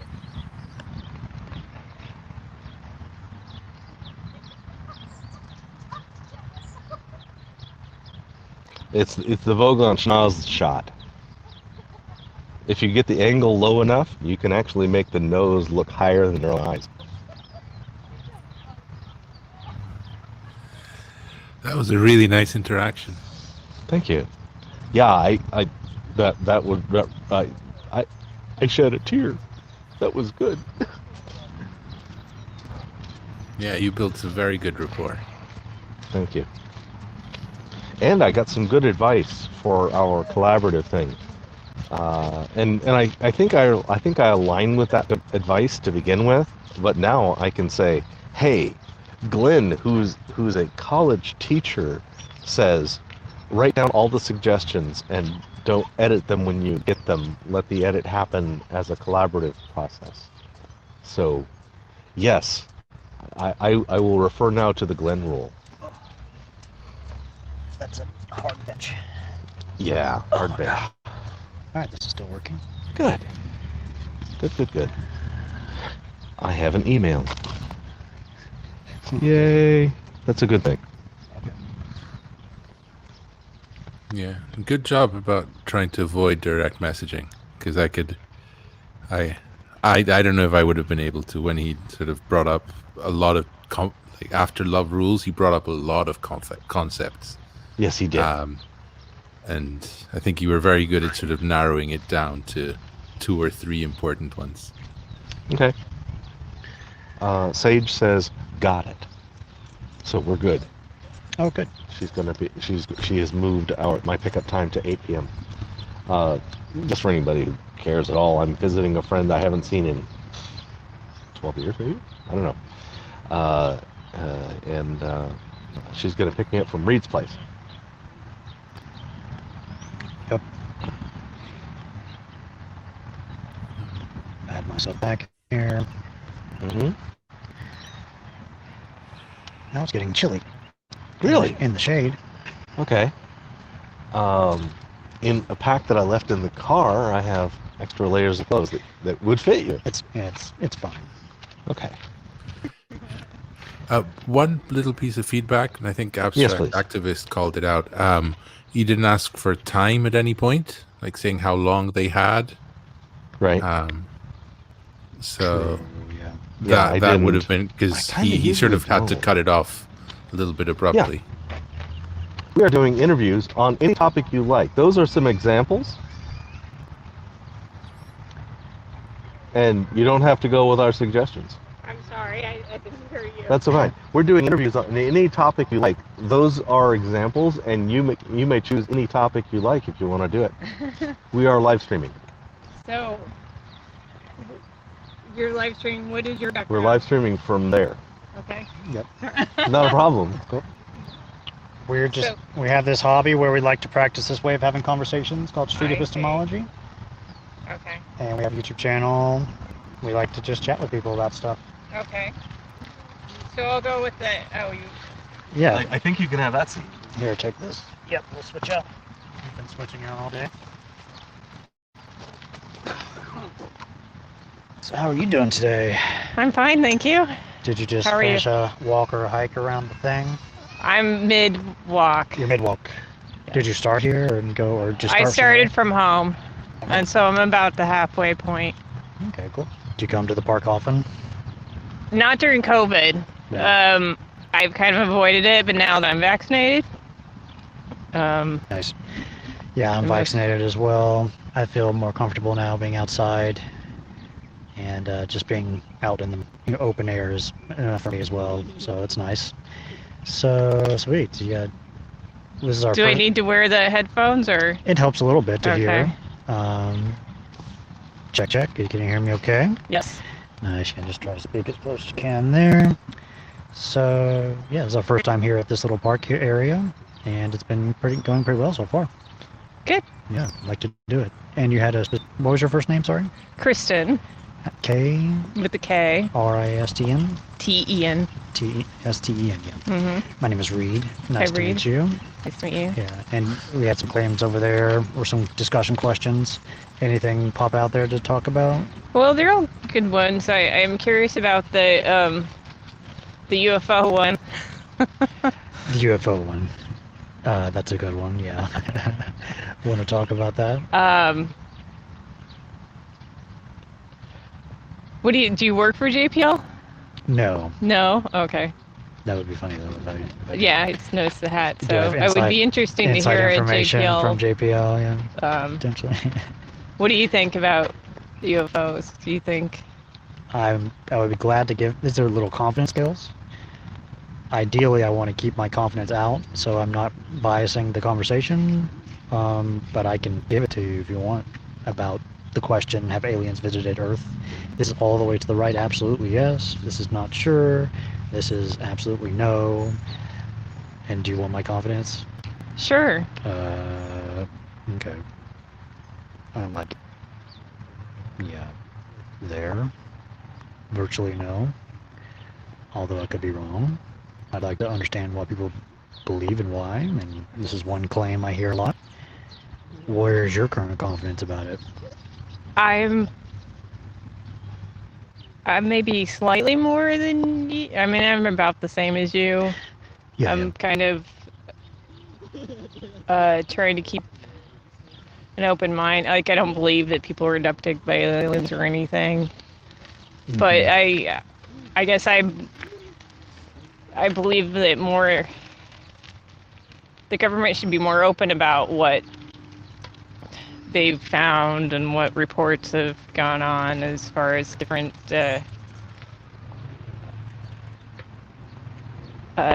crafts that they've seen that have been spotted and what they have deemed, whether it's like from another country or. Mm-hmm. We would like to have the government be more transparent about what they've found in terms of unidentified flying objects, whatever the videos they have in their, are they classified videos or whatever, and from the government. And right now we're saying none of those videos are evidence of aliens, or are they? I mean, they're exactly what they are. They're unidentified. So Unidentified. I don't know. You know, they're much better technology than we have. So I'm very curious. Like, is that who's got this technology? Don't know. I probably couldn't even tell you the specifics of any video. I hear things, but I haven't really looked into it. Did you watch it? There was a story on 60 Minutes that I watched. Did you happen to watch that? No. What were they saying there? They interviewed a few people, including some, I think they were in the Air Force, some people that spotted some very interesting things that these people sound pretty credible, and this structure that they saw went lightning fast, and they just couldn't explain it. And I want to say this was like early 2000s. I don't remember, but a while ago, and just pretty advanced technology, it sounds like. And so I'm very curious to know what they think it is. Yeah, what I'm hearing you say is advanced technology, super advanced technology exists. That is the case. And we know this because of video evidence. Video and testimonial evidence. So, yes, I haven't seen anything myself. So, I don't know. It's just curious. It's just kind of the topic of the moment, and curious to hear what other people think about it.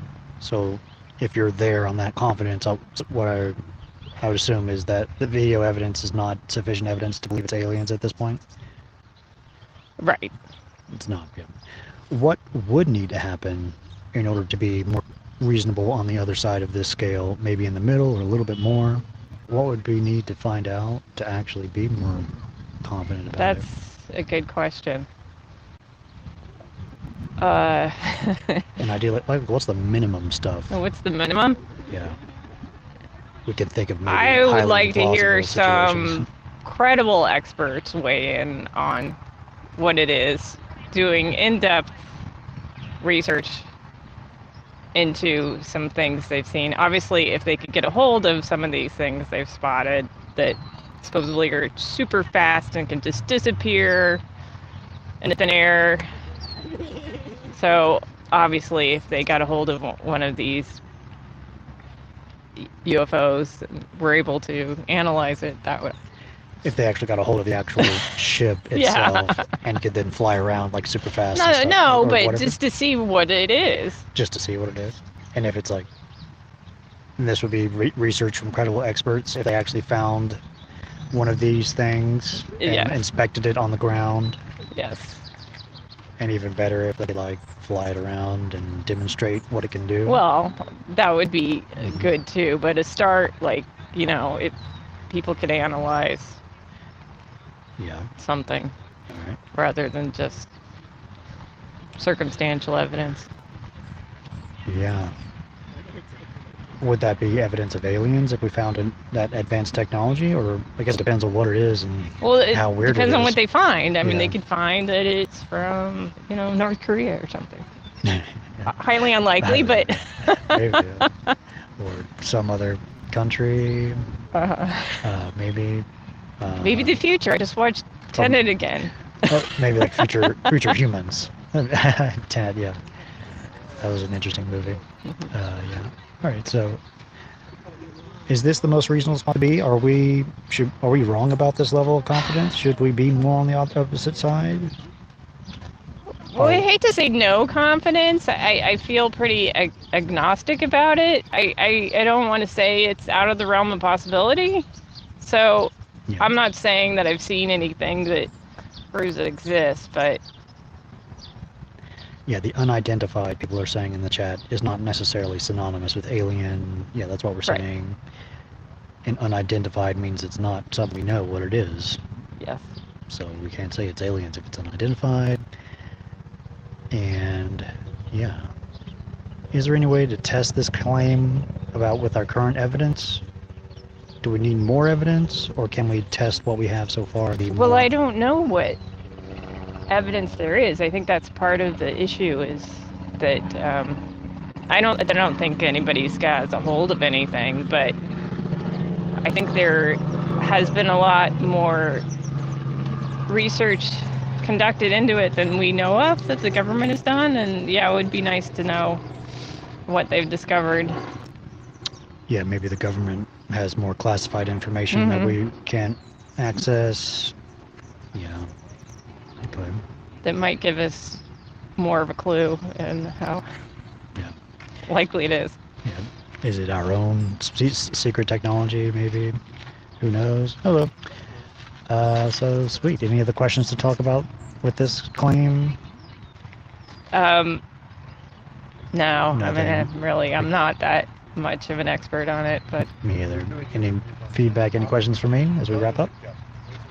so why are you doing this? I'm trying to practice this way of having conversations called street epistemology, so that we can help model a better way of having conversations, so that we can help make the world a better place. If more people can talk about things less heated, less polarization, less conflict, and we can better understand the world that way, ideally. And it's a lot of fun. Well, good for you. Thanks. Good luck to you. Appreciate it. And we like to give one of these little squishy puzzle pieces to people who ever sit down. Feel free to take a piece if you want. They're like little stress balls. Okay. And if you see us again, we'd love to pick it up with this or some other claim that you want to chat about. Great. Thank you. Tell me your name one more time. Reed. Reed. Okay. Thank you, Kristen. Thank you. Well, thank you, Reed. Yeah. Good luck. Thanks. Have a great day. You too. Yeah. Sweet. Appreciate it. Bye. Bye.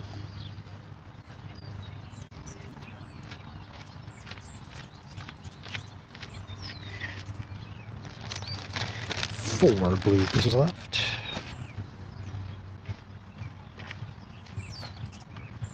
Hello. Let me add people back.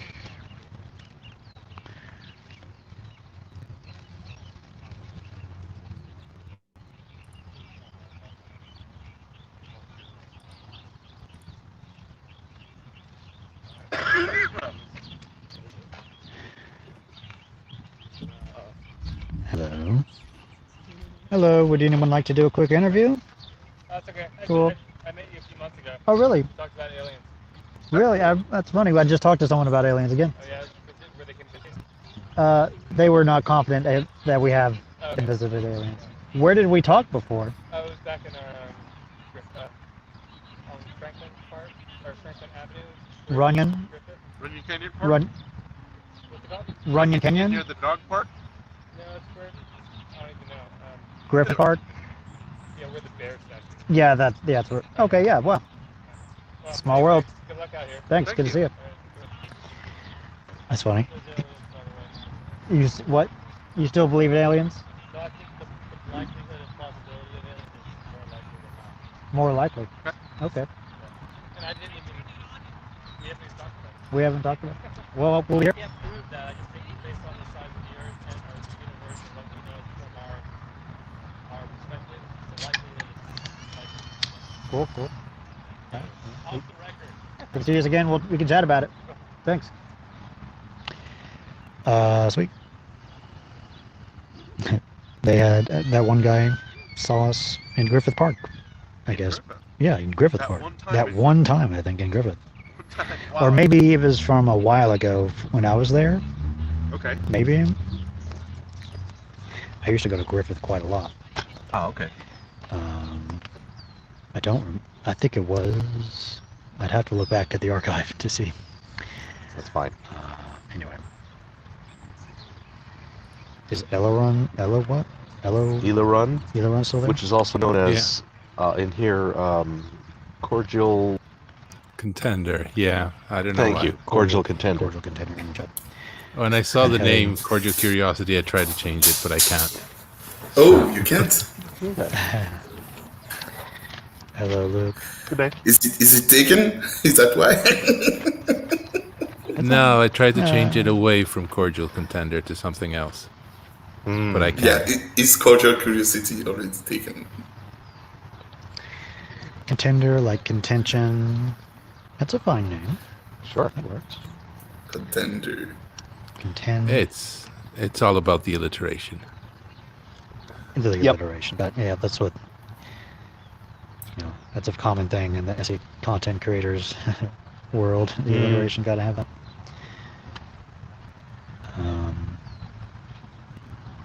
Check the chat. Question about the directs, the ones that are on your channel, Tally. You can't hear me?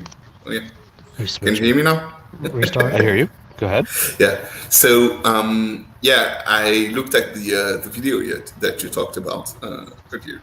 The Danish girls. I don't know the girl from the other place. Anyway, the quality of the image seems really bad. Is it from Image quality is bad? No, not today. From the Not today. On a different day. Yeah, on a different day. Okay. The other place. The video I just watched. I don't know the name of the video. Anyway, so my question was: is it from the recorder or is it from just YouTube direct? It's due to bandwidth issues. We are operating on cell phone data connections, and out here in the park, that can be really hit or miss. Yeah, it should be much better quality now. Yeah, today we should have really good. Yeah, way better. That's another reason we like this spot. It's got great Wi-Fi or data, great data. Yeah, great data. Data coverage. Yeah, so that's what I was a little bit scared about, because like some key points in the conversation were missing because of the thing. I was like, oh, I cannot ask. What did she say then? Okay. So. If you tell us which one it is, maybe we can grab from the other cameras. Well, we're sending it to you on a phone, and then we have 4 GoPros. 3, because this one's doing double duty. Yeah. This one's pointing both ways. It's kind of cool. Oh, okay, that's fine. This camera goes both ways. I'm sorry. So if you have questions about something that happened, theoretically we can look that up, and if it's interesting, even edit something and publish it. If there's something interesting that would be good to fill in. I might also remember if I know which one you're talking about. Yeah, well, no, that's okay. I don't remember. I just remember the fact that I was sad that I wasn't able to hear the answer or understand the phrase, because there was a word missing in the phrase, kind of thing. So anyway. Yeah. Thank you. This is now it's way better. I'm looking at on YouTube, and it's way better now. Good. Yeah, I'm pretty happy with the StreamYard thing. I need to understand. I'm having a difficulty that when I try to do StreamYard from my tablets, it's not consistent. It crashes out pretty quick, and I need to figure out whether that has to do with T-Mobile, or whether it has to do with my model of tablet, or has to do with Android, or what's the factor that I need to fix to make that solid like his Apple device here. Is this one running the StreamYard, or is that phone running? That is. That's running the StreamYard. Well, we're both on it now, but it's the audio Bluetooth to my phone that's the audio. Okay, so that's the audio. I guess really the thing that's running the StreamYard is a server in a rack somewhere. Yeah, Yeah. and that is the case. Their audio is not going to my phone, it's going to the server, and all of us is getting Mixed in. Yeah. So, Okay. so that's nice as well. Yeah. Because I want to have a redundant setup. I want to be able to operate independently of Reed. Not that this week I need to, but ideally I want to have the full kit, and that might mean I need to get me one of those or one of those or whatever. But I want to figure that out because I'm really fine with buying a thing. I'm really fine with investing a thing, but I want to do it once. I don't want to play Mumbley Peg. I don't want to just try something. I mean, I want to try something that doesn't cost me. If I can try somebody else's hardware, great. Hello. We're doing interviews. We're doing interviews on any topic you choose. Those are just some suggestions. Yep. Like you're interviewing people? Yes. Yeah. Yes. Anybody. We're not interviewing animals because we're not very good at the language, you see. I mean, wait, you are interviewing animals. We're animals. Yes, I agree. I'm sorry. Yeah. I'm not interviewing non-human animals because I don't speak their language well enough. I'm pretty good with cats, dogs, birds. Not good enough for live streaming them. Yeah. Anybody have time for a quick interview? How long are they? As long as you choose. However long you want. We have a timer. have a timer, and you can set the boundaries. Probably at least 5 minutes. How long are you guys here for? I think we are planning to be here for another hour or so. Yeah, probably till 7. Do you think vaccination's a public use?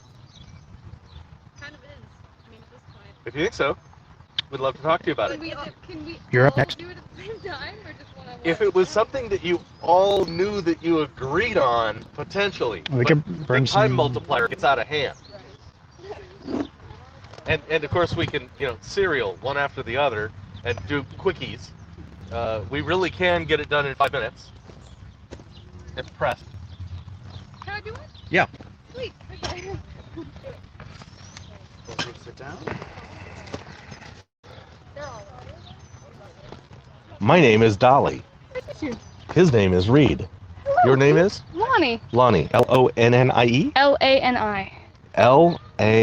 Lani. My granddaughter's mother is named that. Oh, really? Yeah. Oh, wow. Just spelled just like that. Oh, this is great. Yeah. Wow. Yeah, it feels really good to have these. It does. It's a I whole love thing. hanging out with headphones on in front of a nice microphone. Yeah, it's a good It makes spot me for sound it. so much better than I do. It's a good spot for it, too. Oh, I was going to do the sex and spectrum one. Okay. Is biological sex a spectrum? No, because biological sex is a different thing than gender. Completely. Agreed. We're talking not about gender. We're talking about biological sex. And you say it is Well, not? No, it is because sure, there's, if we're speaking layman's terms here, Sure. there's a female and there's a male, and if Mhm. we're talking about sex, then you really have to deduce sex down to parts, I guess. So then there's a traditional female part and a traditional male part, but that's not to talk about all of the millions of things people are born as in between. Yes. So like people that have both parts, people that have like one part isn't working, or like what does that Okay. mean for that person? So So there are exceptions to like a bimodal distribution? yeah, Okay. yeah, because there's two different things. There's two different parts, and sometimes the parts are intertwined. Sometimes they're intertwined and one part doesn't work. And then gender is, even though I know it's a separate thing, but it is so much part of it because Yeah. that's where gender comes in. Is then There's mostly a strong correlation. yeah, Yeah, there yeah. is. It's strongly correlated, but not universally. Yeah. Yeah. And I don't know. I like this question a lot because if you're looking at like any humanities class right now, Mhm. like no matter what the class is about, oh yeah, I forgot about the timer. You can stop me whenever you would like. It's for your time, not mine. Oh. We're here for the next hour. Okay, great. Yeah. Okay. Go ahead. Anyway, you look at any humanities class right now, whatever the topic is about that the class is on, and somehow there's a tie to gender theory and gender politics. Like, it's so what is up next for just like philosophical thinking. Like, we've already, I mean, we're far behind, but we've seen the same patterns with like homosexuality and the sexuality awakening. So now it's the gender awakening. Okay. Yeah. I would like to understand your confidence. If I put gender is absolutely a gradient versus no, gender is, I'm sorry, not gender. Said it backwards. Sex. Biological sex is absolutely a gradient. Biological sex is absolutely only two things. Where might you put yourself? And I'm going to put myself on here and not show it to you, and you can look. Okay. No, you can show. Okay, you're there? Yeah. Okay. And you can look at mine whenever you choose. Anyway, that's just to keep from influencing you. Yeah. Okay. So, let's see. What reasons? You already gave me some reasons. Let me see if I can play them back for you. Because you associate biological sex largely with the appearance of parts. Sure. Yeah. And there are some examples of a gradient of appearance of parts that put somebody not clearly in one camp or the other, no matter how rare. That shows that you could be anywhere along that continuum. Yeah. Okay. There's never just a black and white. There's in anything. Oh. Well, I mean, okay, that's true. That's I don't know how much time we have. Like, that's a lengthy one. But I'm not going to go down that rabbit hole unless you want me to. Sorry, I'm going off into quantum theory. Me too. Yeah. Get away from that. All right. It's like a mosquito. Yeah. Get rid of that mosquito.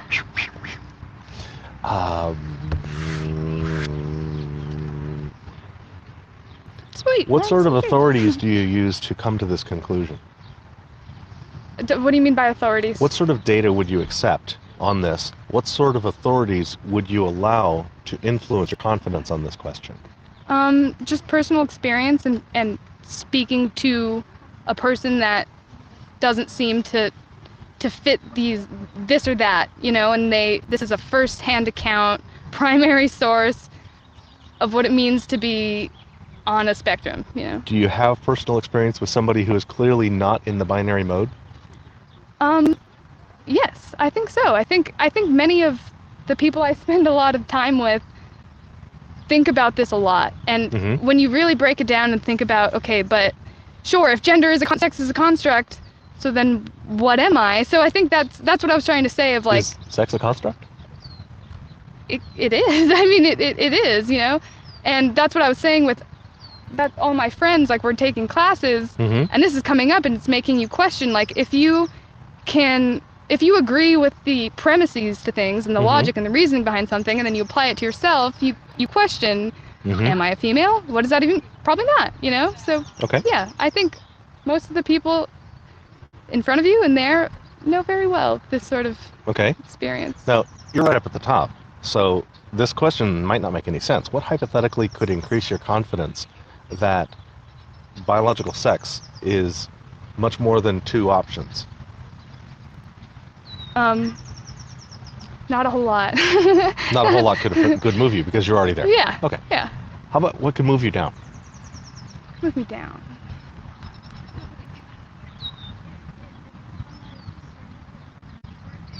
I don't mean to the Yeah, other no, side. I'm I just mean actually even a trying to little think, bit. What could introduce doubt?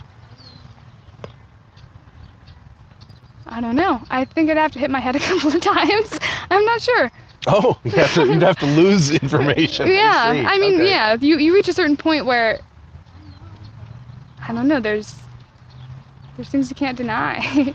Are there things that are not constructs? Whoa. I mean, then you gotta define what a construct is, and things that are not constructs. The fact that we all need water, that's not a construct. Okay. Yeah. Things that are a basic, primal, shared, every single person that you pluck off the world will relate and understand in some way, those are not constructs. Okay. Yeah, because those are just the things that are. And Those everything. are the things that are, yeah. Because those are the most basic, primal, bare, water, shelter, fire type things Yeah. that make us human and differentiate us from animals in the first place. And then everything else that's tackled on top of this, the fact that we're sitting in a park doing an interview with, like, those are all constructs. Everything else is a constructs that aren't bare bones, grassroots, human, monkey stuff. Yeah. Ding. Yeah, I think I'm done. Thank you for this conversation. I've really enjoyed it. Me too. What was your name again? I'm Dali, D-A-L-I, named after the painter. Oh, nice. Yeah. Our names are similar. Yeah. Yeah. Nice to meet you. Thank you, Lani. Have a good one. Thank you.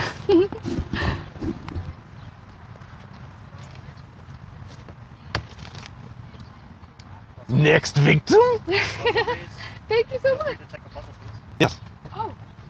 These are an obvious bribe, especially if you're a collector and like all three. So if you hit us up again, you could get the other two with 2 more conversations. What? Oh my god. Okay, I'm so into this whole thing that you guys are doing. Cool. Sweet.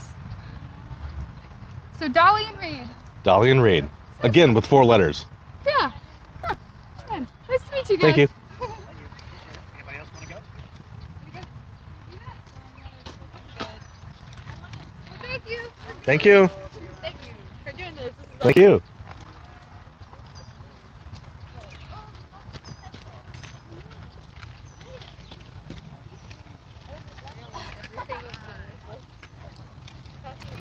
Thank you.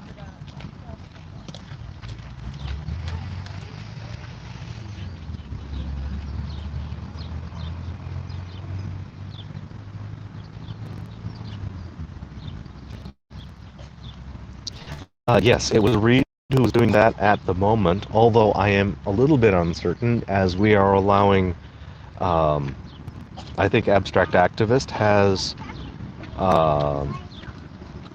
the option in the moment.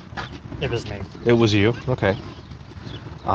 We are trying to get good at using StreamYard in this way that is very similar, or at least as much as we can recreate from the OBS-driven means that FK worked out. Yeah.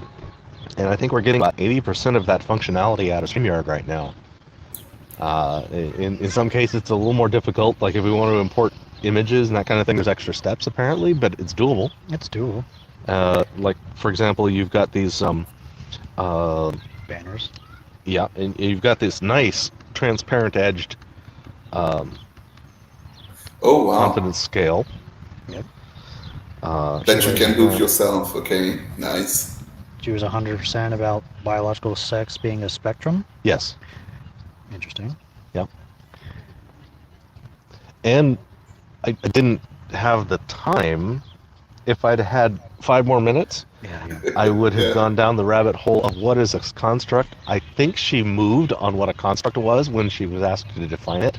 Yeah, I love that question. What is not a social construct? Yeah, what is not a social construct? I assume that's what you meant by construct. Yeah, and I can say to you right now, because now I'm not direct messaging. We're doing interviews. Hello. If you're interested. Any topic you choose. That's fine. We'll be here. Yes. So I'm not direct messaging to say that I have recently been entertaining and bringing the claim in practice that sex is not a social construct. Gender is a social construct. And the social construction is how I tell the difference between sex and gender. That gender is a social construct makes gender separate. Anyway, that's been something I've been arguing for. There's for like a bringing claim hard on. and weak version of social construct. Okay. As far as I can tell. But it's hard to say. Yeah, I'm uncertain. And I'm really okay if that's fluffy.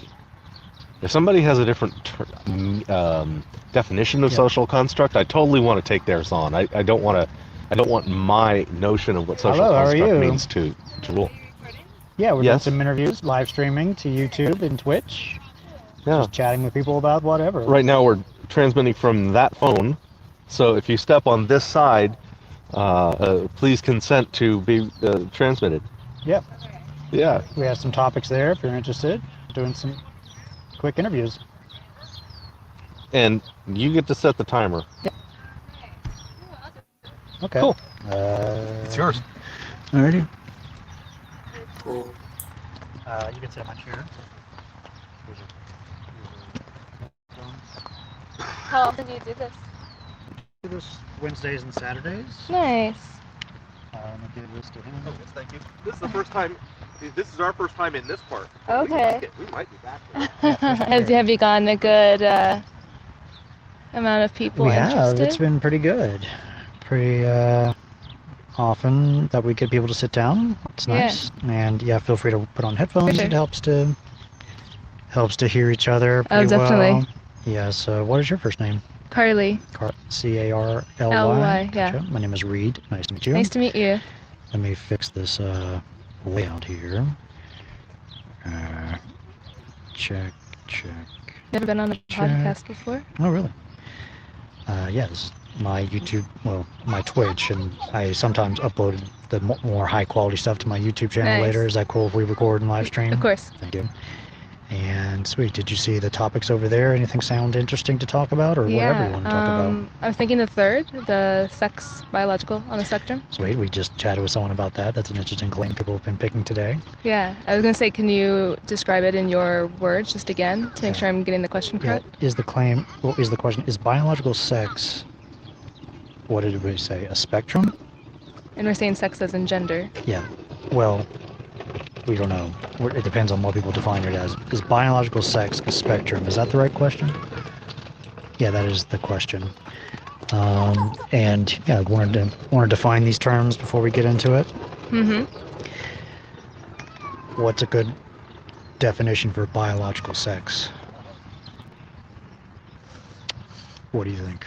Or do you want to ask me? Yeah, I think I'm gonna ask you. Want to ask me? Yeah, in your terms, what's biological sex? My understanding is that it is defined by not physical parts, not by chromosomes, but by gametes. Gametes, which is the small and large gametes in sexually reproducing species. As far as I can tell, humans have two gametes. Small is the sperm, large is the egg, and it's a property of the species level, not individuals. It's like a property of humans as a species. Biological sex is that, and it's two of them. Got it. So less about the physical biology. Is that the correct word? Yeah, it's not so much about the physical phenotype Yep. or your chromosomes or chromosome abnormalities. It's it's the property of a species, Got I it. think. And individuals in that species are either one or the other. That is the question, though. Some, like virtually all organisms, all humans, Mm-hmm. can be easily defined in terms of one's sex or the other. 100%. Because of the gamete size that they have when they're mature. Although some might be out of that category due to certain circumstances, and it becomes a Got little it. harder to define. Yeah, I was Is gonna that- say my answer would be that I do believe it's a spectrum. Okay. I think I think it also has to go on with I think we're talking about the science here. I think we also have to believe how people want to label themselves. And I think that respecting that also gives us room to explore that information a bit more. Okay. Some people would label themselves differently than what maybe the science would say, and we need to respect their self-labeling. Yes, respect the self-labeling and the transition that might come with it. And by transition, I mean I might, think of myself in one phenotype, and then 5 years later, it might be where I believe in both or the other. And I think having those conversations first also helps that conversation come about. But I think it also helps open the minds of what can be both on the conversational level and on the scientific level. Yeah, for like trans women and men, they could shift their phenotype. Would that shifting of the phenotype, the transition, which might include, surgery or whatever that goes into that, they would be on the surface phenotypically the opposite of what they started with.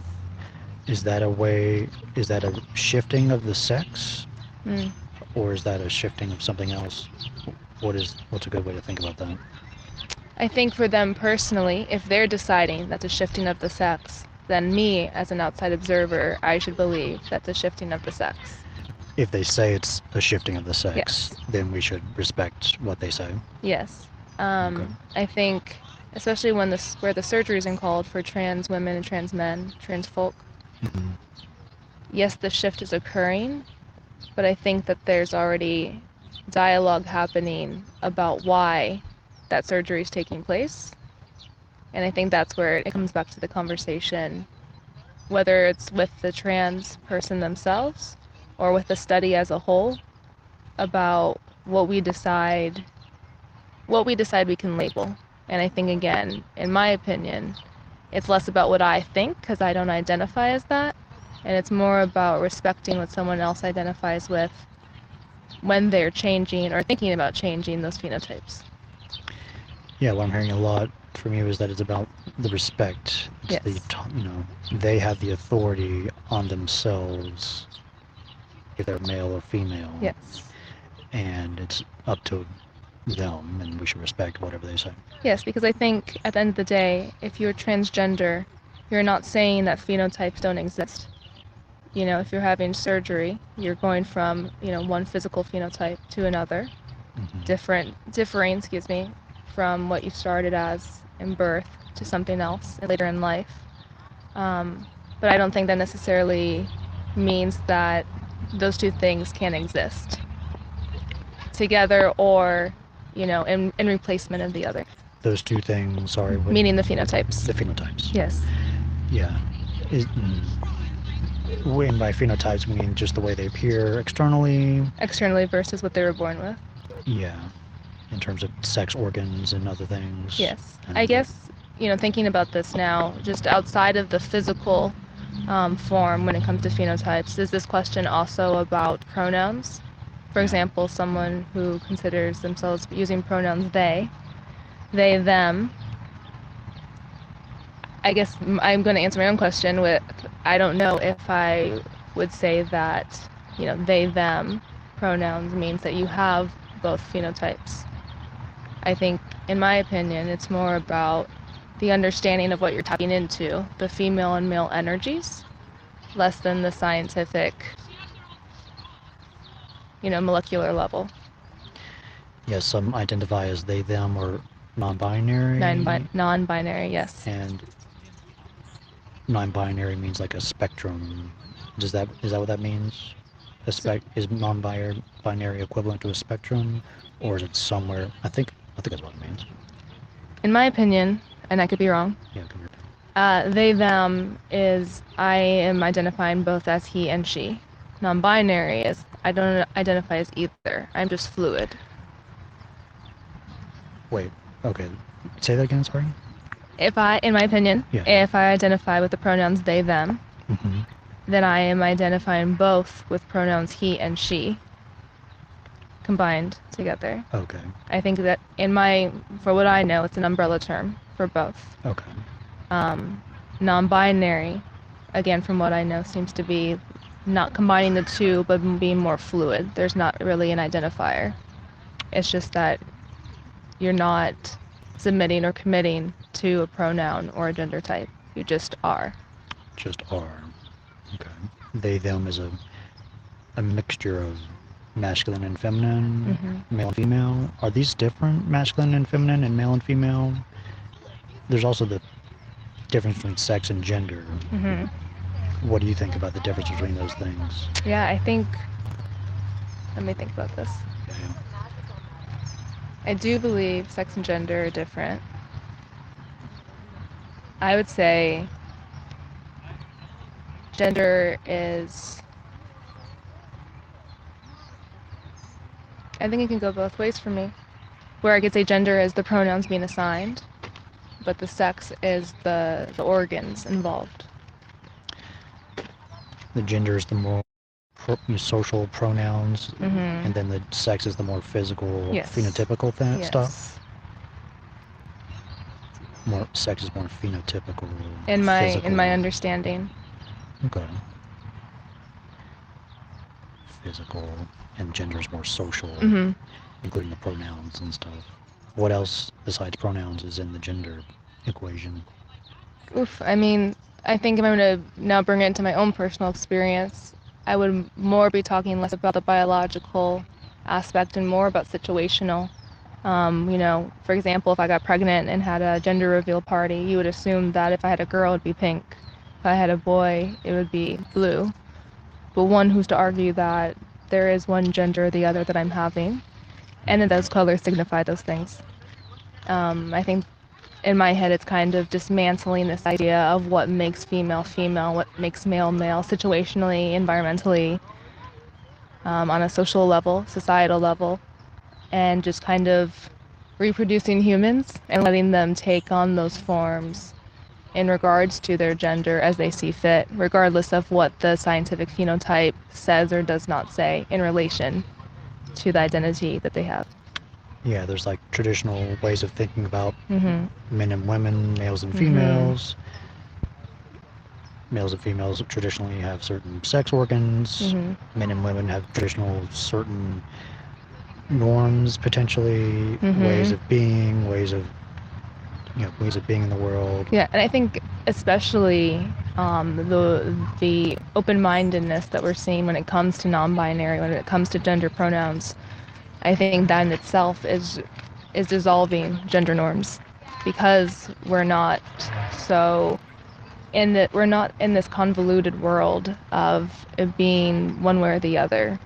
It seems that by watching other people live in their freedom and live in their own gender expression, it's also having cis heterosexual couples look at those norms within their own relationships and within their own friendships and think about things from a different lens, or just about dismantling what is and what is not, or what can and cannot be. Dismantling what is and what is and what is not, what and is what not. can and what cannot be. So I guess to be more concise, just dismantling gender norms within their own relationships, beyond the relationships in the non-binary or in the transgender or in non-cis heterosexual communities.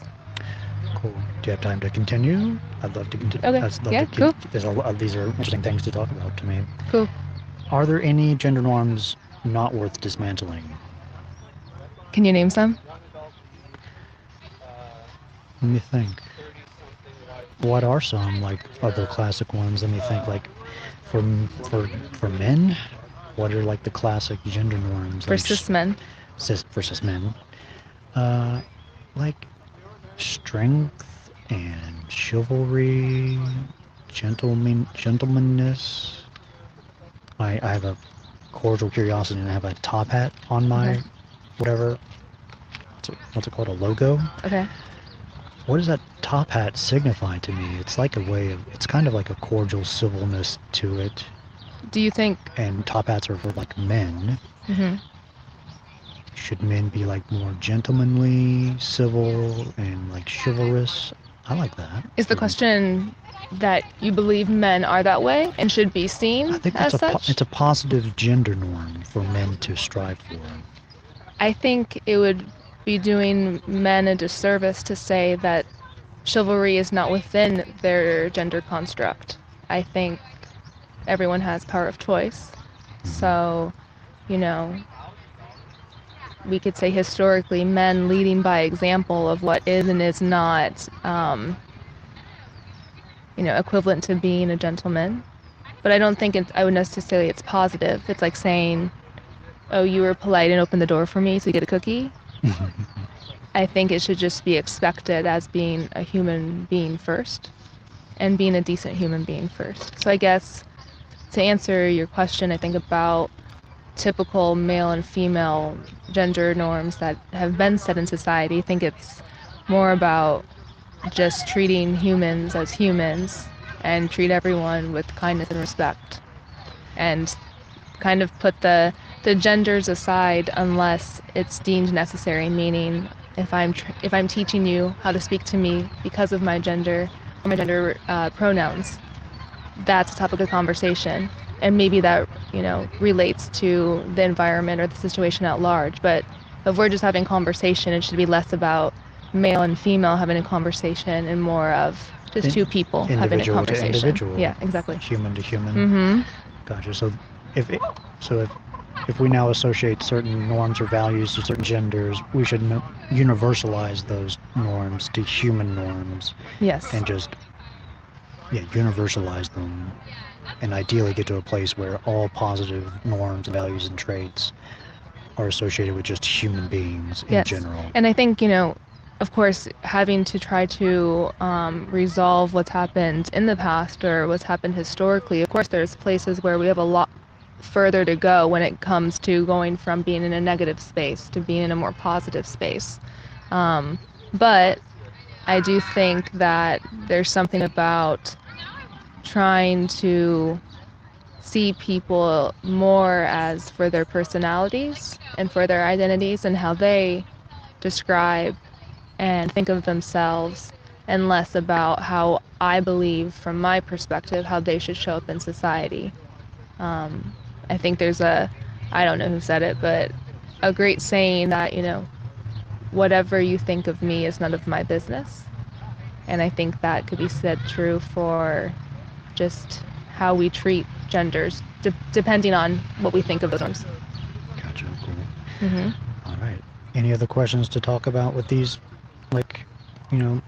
set of ideas and values and claims? What are some other good questions to talk about here? Ooh, what do you think? I'm open to your questions if you got them.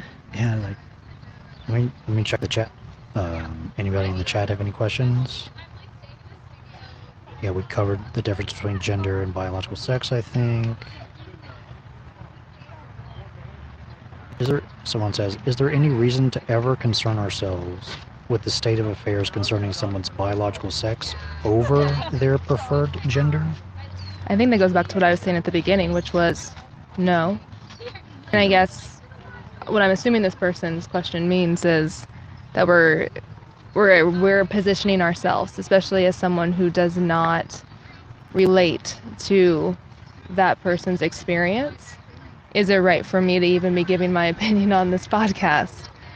I could argue no, right? Yeah, really?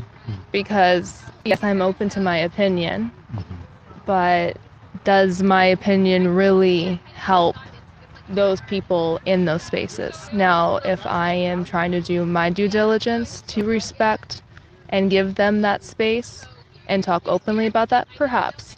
But I could also argue that if I haven't lived it, then how do I have permission to talk about those things? Yeah, that is another broad topic that if you see us again, I'd love to chat about, like the authority question. Who has authority to speak on what ideas or issues? Yeah. And how do we... I think that's sticky. Yeah. I think it just even going back to, childhood norms, I could say, of, respecting your elders and doing as your parents are told, and no matter how you felt about something or your opinion, depending on the type of childhood or parental figures you had, I'm only speaking from personal experience, you couldn't give an opinion on something whether you were correct or not, or whether you had a space to give an opinion on something or not. So I think it's a blurry line. I think it's more about how you go about it, the context you're going about it. The context. If I'm walking up to a transgender person, asking them these questions, demanding to be answered. Yeah, being belligerent, being disrespectful, then absolutely not. But if I'm trying to learn, if I'm trying to come from a more educational place, I don't think any, again, decent human would be against that.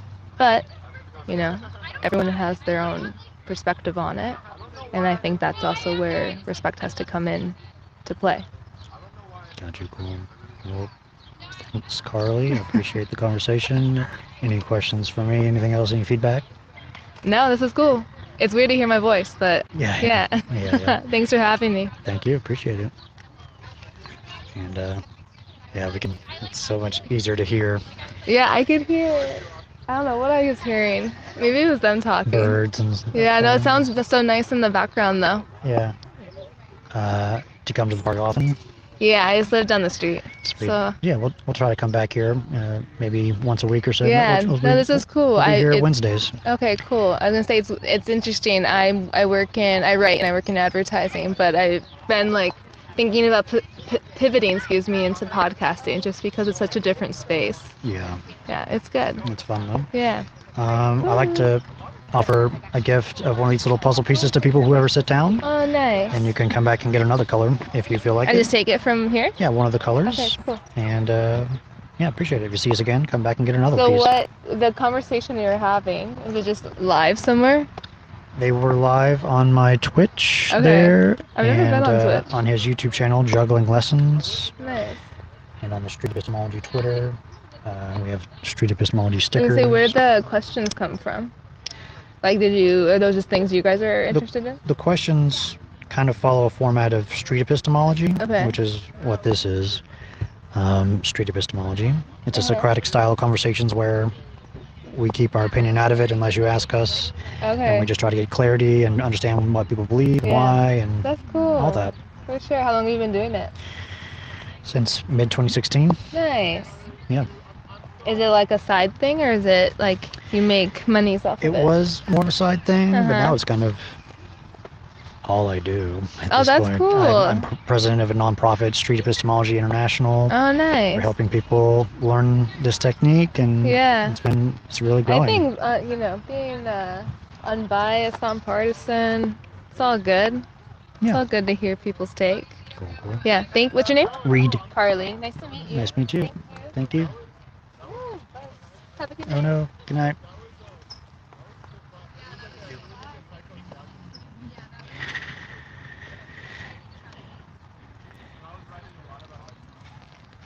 Oh really? You think that? More participants here than Runyon Canyon? Yeah, it is a little bit at this. Like the past few. Ryan's been excellent. Yeah, that's been great. It's that weird, like low level of traffic, but still, we get more at a certain point. Anthony has observed that. Thank you. Oh, these were much better than the ones in Runyon. Yeah, there's a lot of influencer style people in Runyon, and doing it for the gram, that type of thing. Yeah, I've been very pleased. Yeah. I am surprised at how good. Is this dead? No, it's 16%. Got it down to 8%. Is this plugged in? I'll get you a question. I can plug it back into this one here. I might have handed you one that was low. I had one at 40% that I had in the bag. I'll Here's a stick fresh it. 100. Okay.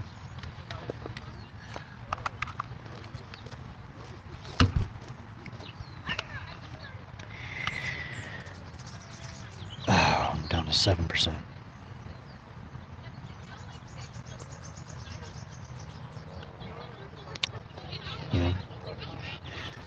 We can brainstorm hypotheses. Okay. It's interesting. She wanted to know my opinion or my confidence right off the bat. And what did I say? Yeah, there's more gametes. It's really how you define the word. Yeah, it's question. interesting. Your definition is different than mine, but I think I can compromise between it. Yeah. I find or at least I start with the notion that sex is defined by whether or not you can father or mother a child at some point in your life, potentially. Yeah. Not that you have to do so. And that goes completely with the small and large gametes. And I assert that there are at least 4 conditions. 4 conditions? Yes. I can father a child, I can mother a child, I can both, I can neither. Both and neither. Some people have one gonad that produces sperm and one gonad that produces eggs. I dated one. Wait, what? I dated somebody who naturally was in that condition. With both gonads, with both sperm and eggs? Yes, and they had to, in their life, like a hermaphrodite deal with thing? they had to deal with 2 abortions from self impregnation. Whoa, that would suck. Yeah, that happens. At least in this one case. Wow, never heard of that. Unless they were lying to me, but I don't think so. I've never heard of that. This is I'm not gonna say any names or anything. Mm-hmm. This person was female in all ways that they knew about. We're doing interviews today. If you have time. Oh, no, thank you. No. Yeah, thank you. Some other time. Okay. We'll be here Wednesdays. Okay, thank you. I like this spot. I like this spot a lot. I think this is our new Wednesday. New Wednesdays. Yeah, no doubt. Okay, so yeah, so that's one individual. That's one individual who was, in all ways, obviously female until puberty, and then grew chest hair and all sorts of things, and had to go through a bunch of stuff. Yeah. Okay. And lives as male. Lives as male now? Yeah. Has a full beard. Has all this, and all this is natural. Yeah. She did end up having a mastectomy in order to, comply with not having to look like a circus freak or something. And I'm using her words, his words, their words. Depending on the time period, yeah. Yeah. She was completely. They were completely unconcerned about which gender pronoun I used. Didn't matter. It didn't matter. She was open to whatever. And it's odd because if you ever saw her, you would say male, and I see her as both. Yeah, I think she has both sexes. Both male and female. It's a weird case. Yeah, that is interesting. Yeah. Cool. Nature produces weird things. Yeah. And I don't think she had a choice in any of it. I mean, she had a choice of what she did later, like, or he. Life finds a way. Yeah, I'm sorry. I'm having a hard time figuring out which pronoun to use in this case. I probably should just say they. Just stick to they. Yeah. Cool. Whew. Should we wrap it up here, or get one more, or maybe you can do one more? Let me see if we can bring one more in. I'm at 4%. Uh-oh. Yeah, at some point it just gets really low. I'll lower my brightness. Okay, I can hand you a battery that I think might have better power. Sorry, were people waiting to get in here? Oh, sorry, Elorun and Luke. Oh! I'm back. Yeah. Hello, you're back. It's all good. I heard my name. What did you say? Yeah. Were you waiting to get back in? Oh, I didn't raise my hand. Well, that's cool. I'm doing something else like usual, just using you as a background noise. Yeah, that's fine. Yeah, it's totally fine to be background noise. Yeah. I'm working away on the Discord bot, so I have an excuse. Okay. Ooh. Right. Nice. Yay. Oh, I love it. By the way, how hard are you hoping that nobody takes that last red piece? Yeah, is that our last one? Oh yeah.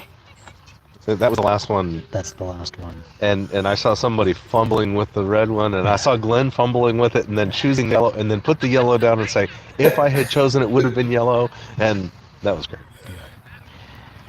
The Glen conversation today really I love that one. You like that's my favorite today, amongst good choices. Even though he was just mainly listening to his personal stories about teaching and stuff. Yeah, those were really helpful to me. Okay. I mean, I first of all was really emotionally moved by part of it, Yeah. and I also relate. I mean, he's choir, he's singing, he's collaborative, and also, how do we do collaborative over the Brady Bunch? And of course, with a choir, the choir is the worst. Yeah, You can't sing over the internet together. Right. Latency kills it. Yeah. Even this much latency with just a Bluetooth hit, I can't sing with somebody.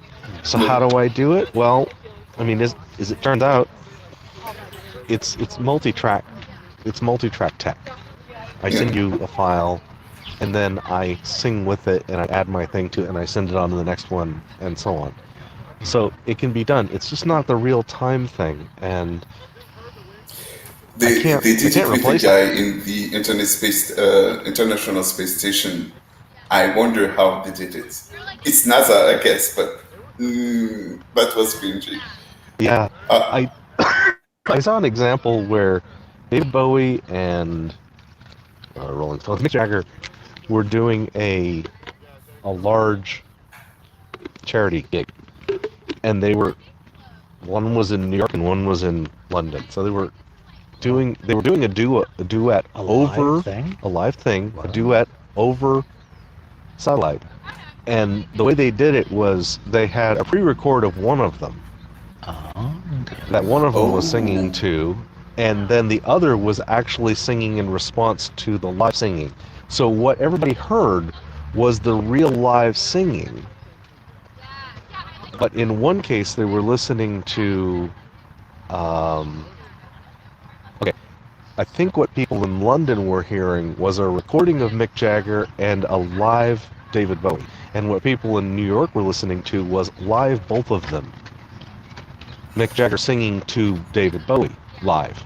So they were listening to a slightly delayed thing. Yeah. And one of them had to actually work off a recording because they couldn't possibly. Wow. And they pulled it off. I mean, of course, they're pros, so they would anyway. Okay. Cool. I mean, there are specialized softwares that help, but it's almost. I've done like dubbing for anime and things like that, and for commercials through specialized software, where like remotely you have the client there in the studio, and you're just working from home from your own studio. But there is always a little bit of lag. I don't think I'd be able to sing to a song. Yeah, that singing is precise down to an 11 millisecond time window. 90 time clicks per second is the precision you need in order to get singing right. Interestingly enough, that's also about the precision you need to get walking really smooth. Walking? Yeah. Right? Your walking gait is precise to 11 milliseconds. What's a walking gait? What's that? Walking gait, your steps. As you are stepping and as you are walking or running, the timing of your steps is precise to 90 subdivisions per second. Yeah, it's gait as in G-A-I-T, not G-A-T. That's what it says. Oh. Yeah, G-A-I-T. Oh, is that how you spell that? Yeah. And so I think that because we are bipedal people and we have this funky way of walking, we humans, compared to that I think led into our musical capacity. And I think then good music and good walking gait becomes a sexual selection characteristic. I think a really smooth, Hello, clean we're doing dancer, interviews if you have time. Cool. a really smooth, clean dancer will get you laid. What? The A smooth? really smooth, clean dance will get you laid. If you can dance really well, Yeah. that'll get you laid. Is that a pun? No, Missing? Or is no, it- I'm saying it's a sexual selection characteristic. It's like Okay. it's like the whites of eyes in humans or the peacock's tail. Okay. It's one of those things that has become magnified because The we timing. find it sexy. Timing is a signal of Yeah, really intelligence. precise timing is a signal of whatever kind of development that is, and matters. It matters in sexiness. Okay. Same thing with music, and music is another way to show off really precise timing. Yeah. Phone Who's call. that? Someone's getting a call. I'll let Yeah. you take that. Okay, so I'm gonna try for. Am I? What? Okay, at what point do we call it? 5 minutes? Well, it's 6:55 now. Uh huh. When's the latest you would want to go if I had a talk? We could pack up, be in the car within half an hour. Driving back, probably be taking half an hour. And we're done. Yeah, we're done. Probably. Thank you all for coming. This has been fantastic. Thank you for coming to the second of our live streams today. It's been lovely having you. And lovely meeting back with you in the text. I really appreciate this clubhouse feel. This is great stuff. Yeah, it's just 14 minutes, but we don't want to push it with the next conversation. We'd have to cut it off at like 10 minutes or something. So. Yeah, and then we would feel like rushed and nervous. Yep. Yeah. So I like the spot for I Wednesday. do. Should we be on the outer edge next time? Try that? That seems to be like 3 times more traffic at least. 3 times more traffic on the outer edge. I'm looking at a spot over there. With the bench. Yeah, I see 2 benches on. Okay, I see 1 bench on one side of the thing, 1 bench on the other side, and I'm looking just a little bit to the south of that 1 bench, thinking there's a shady spot in that tree space. Maybe if we pack down real quickly, we'll take a walk over and take a few pictures. Yeah, we'll scout around a bit. Okay, great. Yeah. Okay, sweet. Thanks everyone for watching. Interesting day. Got kicked out of Runyon, but we found this place. This is nice. This is real nice. It's fortuitous. Yep. Thanks Elorun for hanging out. Thanks Hey, Nathan. thanks for having us. Thank you.